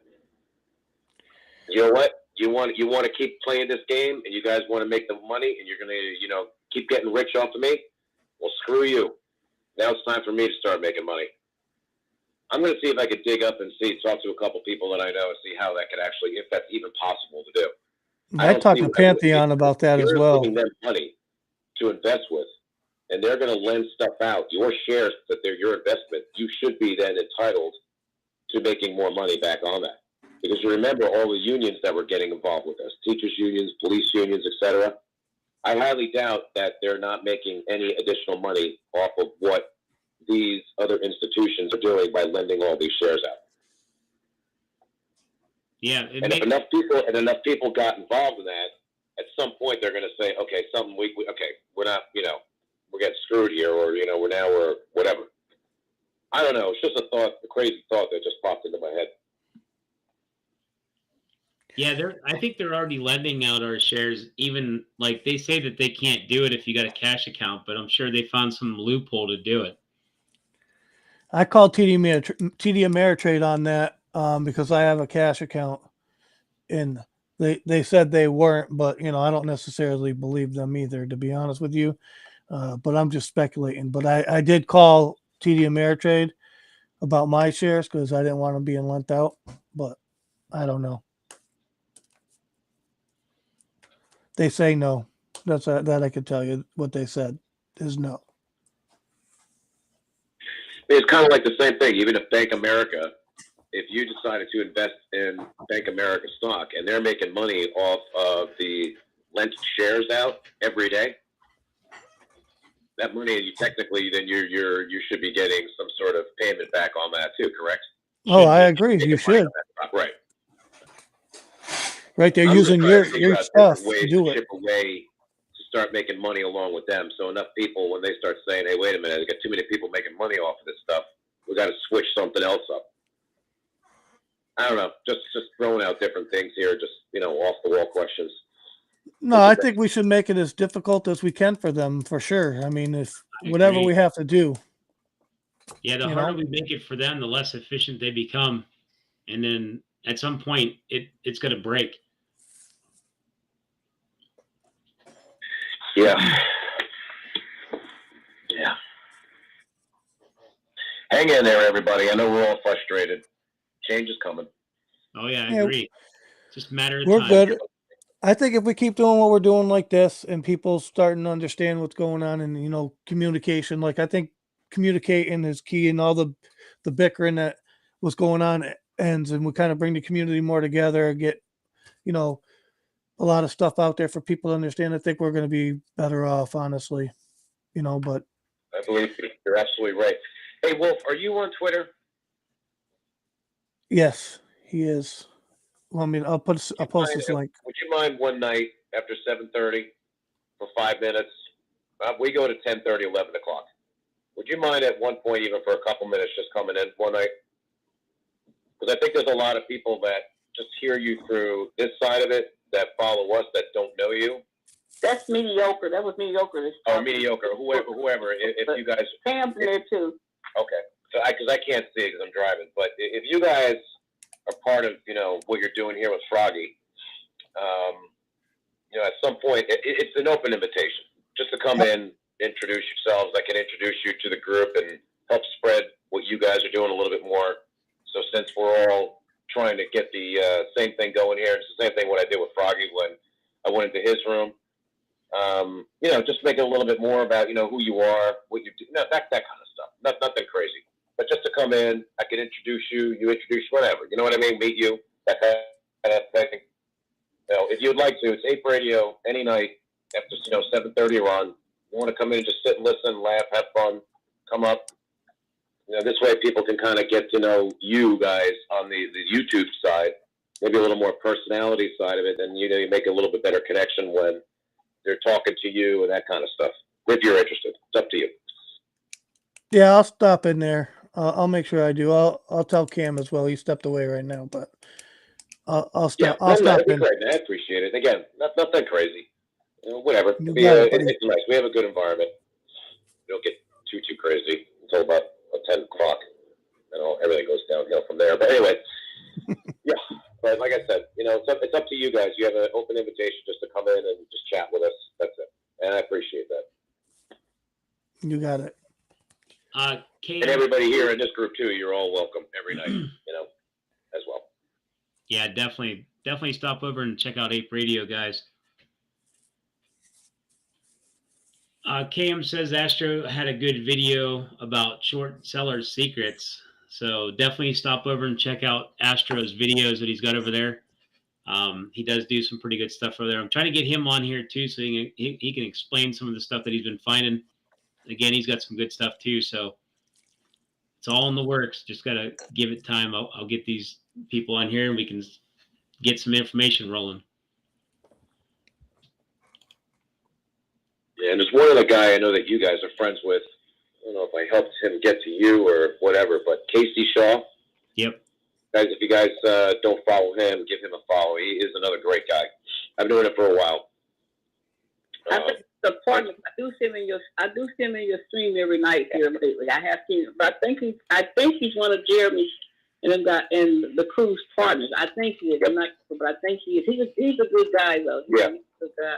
He's a humble guy. Doesn't ask for anything back. Just wants everybody to succeed, just like what everybody's looking to do. So this is another shout out for him too, Casey Shaw. And he's got a YouTube channel, and I know he's hanging out with Froggy too. So Yeah, he's a good dude. All around good group. That's what we need. I agree. 100. Let me see. We got Stacia says hit that like button. 100%. Make sure you hit that like button. She said hit it twice. You actually on like, so you got to hit it 3 times. So I'm gonna probably end up wrapping. Everyone is in the space code. Will you please go down into the stream and like, subscribe? Jen, I know you will. I know the one already has done.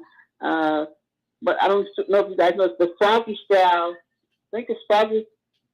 Wait a minute, guys, because I've been following. I just know he comes on every day at 2:30. I think it's called the Froggy Styles. Just like it says, it's all one word, Froggy Styles. Please go down and like it. Because I think the young lady named Stacy said that she couldn't find it. She don't know what happened. So you may have to punch in the Froggy Styles. Just like and subscribe. And one last plug, if you don't mind. Yeah, go ahead. Spence. I know if you guys, some people came in after him, maybe when he left. But if you follow Spencer. Yeah, he's really cool. Definitely. He really is. I mean, I like listening to him when he has his space calls, and then I love when he comes into ours because he's not on. He doesn't have to talk about that stuff. He's just like chilling out like a normal dude, which is what I like when he comes into our rooms at night.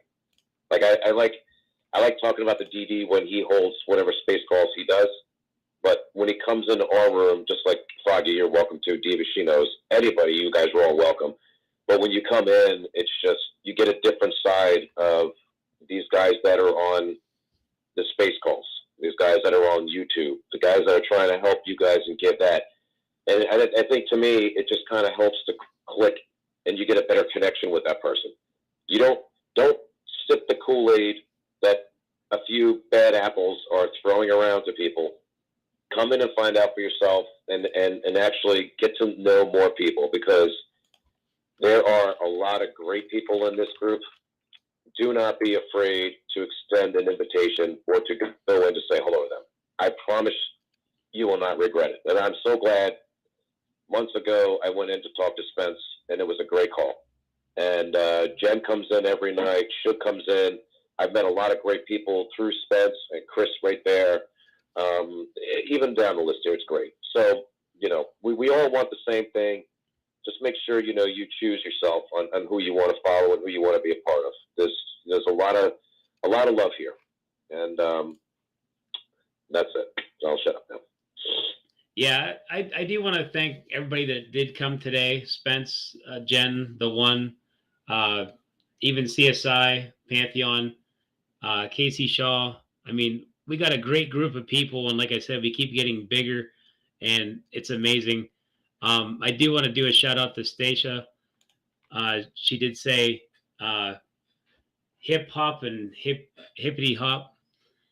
So I need to get some frog sounds on here. So that's coming. Give me some time. I'll get some frog sounds and some other sound effects. But yeah, thank you for that. And yeah, I appreciate everybody coming. I'm going to probably end up wrapping things up because I do got to get onto my next thing that I'm working on here.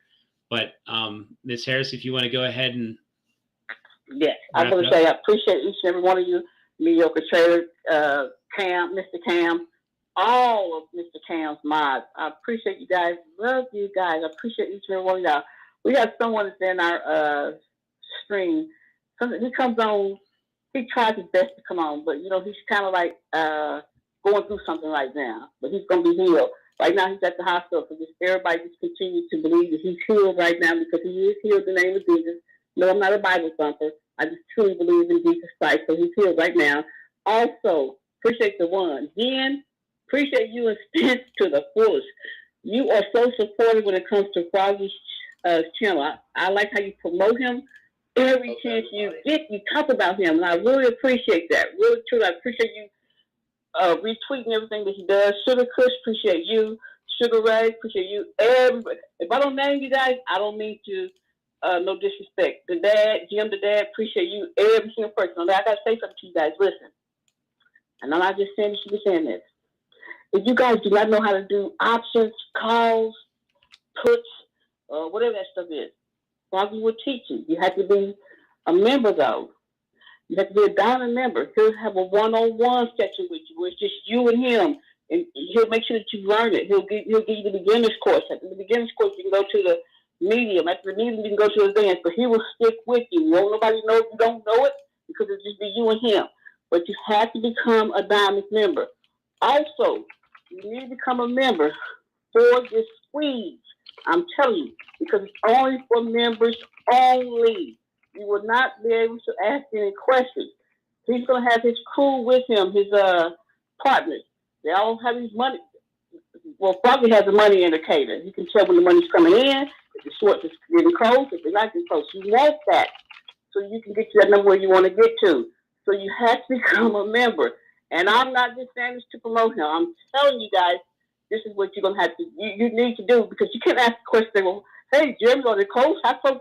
You can't ask that because you won't be a member. You have to be a member because it's for members only. Appreciate all y'all, every single one of y'all, because without y'all, this wouldn't be possible. Appreciate you guys. Love you guys. I don't know if he's in our chat now. Our brother, I don't want to say his name because he hasn't given me permission to say his name, but he's at the hospital now. He's doing something, having scans done or something. So he's at the hospital, but he's just healed. Thank you guys. My son would say, dubs up. But please go down to the chat and like and subscribe. Dubs up. We out. It's on you, Jeremy. Yeah. I'm going to leave it up to Mediocre Trader to go ahead and do his wrapping statement, or closing statement here. So go ahead. Oh, his headset's dead. Or turned off. Yeah, I turned it off.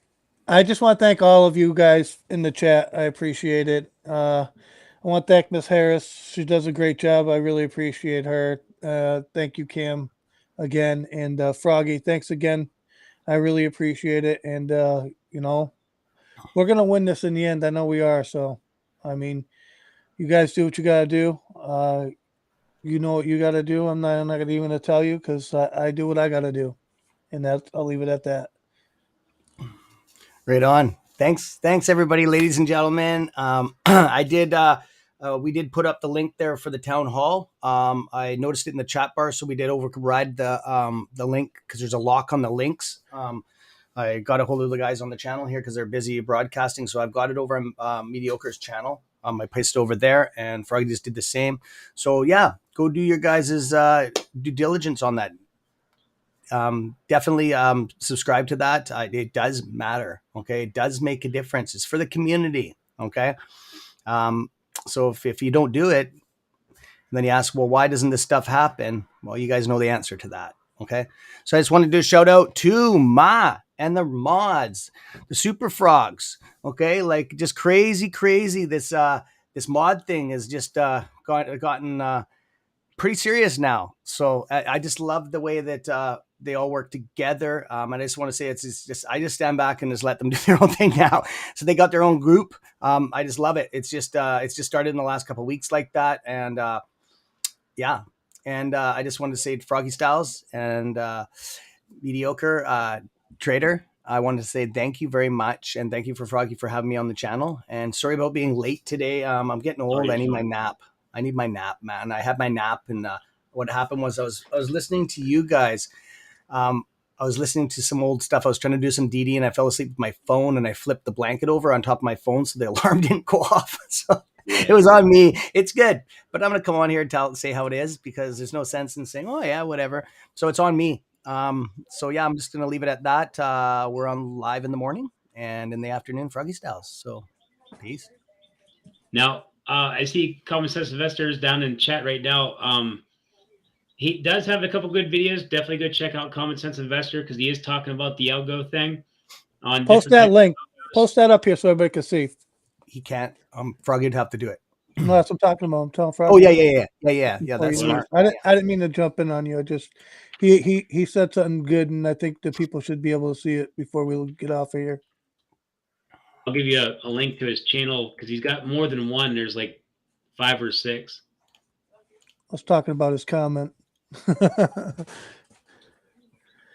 Weston W, no, we haven't forgot about you. It's just a 2-hour show now. So you will have the first tomorrow. Please bring those questions up.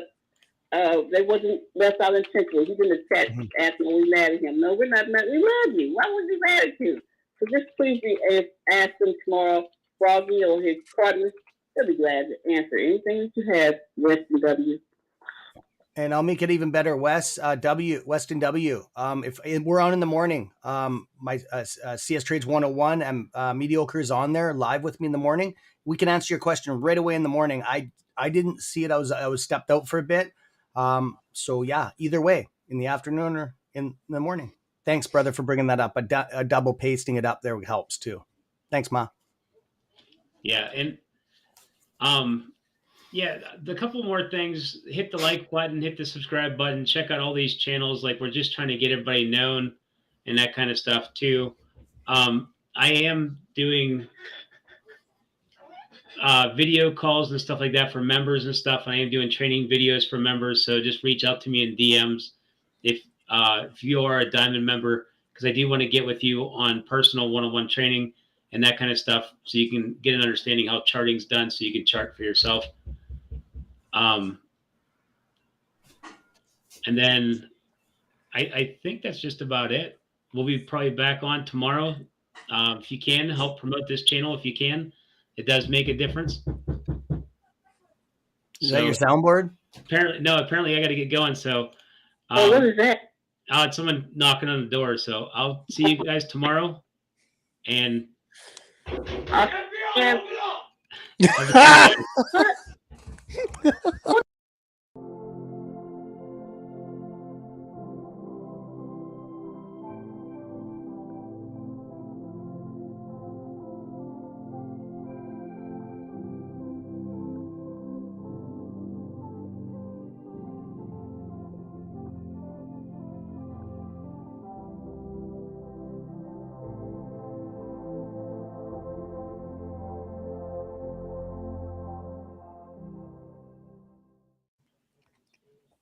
That was funny as shit. Just give me a second, guys. I'm just trying to. I'm be there. Well, I'm backstage now. So, honey, yeah, Can you do 3:30 or 10 a.m.? 3:30 would be better, and then I can just bust out of the show here at She's in a 3. salon, right? Yeah, 3:30 would be better than 10 a.m. because then I could go shopping at Costco, babe. She can't do. And then you have to be there at 10 a.m. 10 a.m. and then Costco, and then I have to be back here by 11:30 though, 12. Well, you come back at 11:30, and then I'll just take a cab home. No, you're not taking a cab home, babe. That would cost us a fortune. Come on, really, just try to make it for the afternoon, my love, please. Thank She you. can't. Then what do I do? Then just do it the next day. The next day. No, she's not open. Never mind. Okay, I'm sorry. No, don't be like that. Just I'll talk to you in a minute. Fuck. Women. I hear you. Oh, I'll be back, guys. Give me a minute. Yeah. You gotta I might go. not be able to stay long, dude. I gotta take off and go do the dog thing. I have to do a walk with the dogs. So guys, mediocre. I'll see you in the morning. You're still You got it, live. brother. We're still live streaming. Right now? Yeah. Are you sure? Yeah. Ha, we're still live. Yeah, we're still live. Oh well. It is what it is. He didn't end it. I'm gonna go look right now. That's funny. Oh well. Yeah, 7 watching. Yeah. Oh yeah, we are. Oh. I can't override it. He has it. Yeah, So I'm just just end gonna it. leave because Just I'm gonna leave. Yeah. Shut her down. I'll meet you on the server.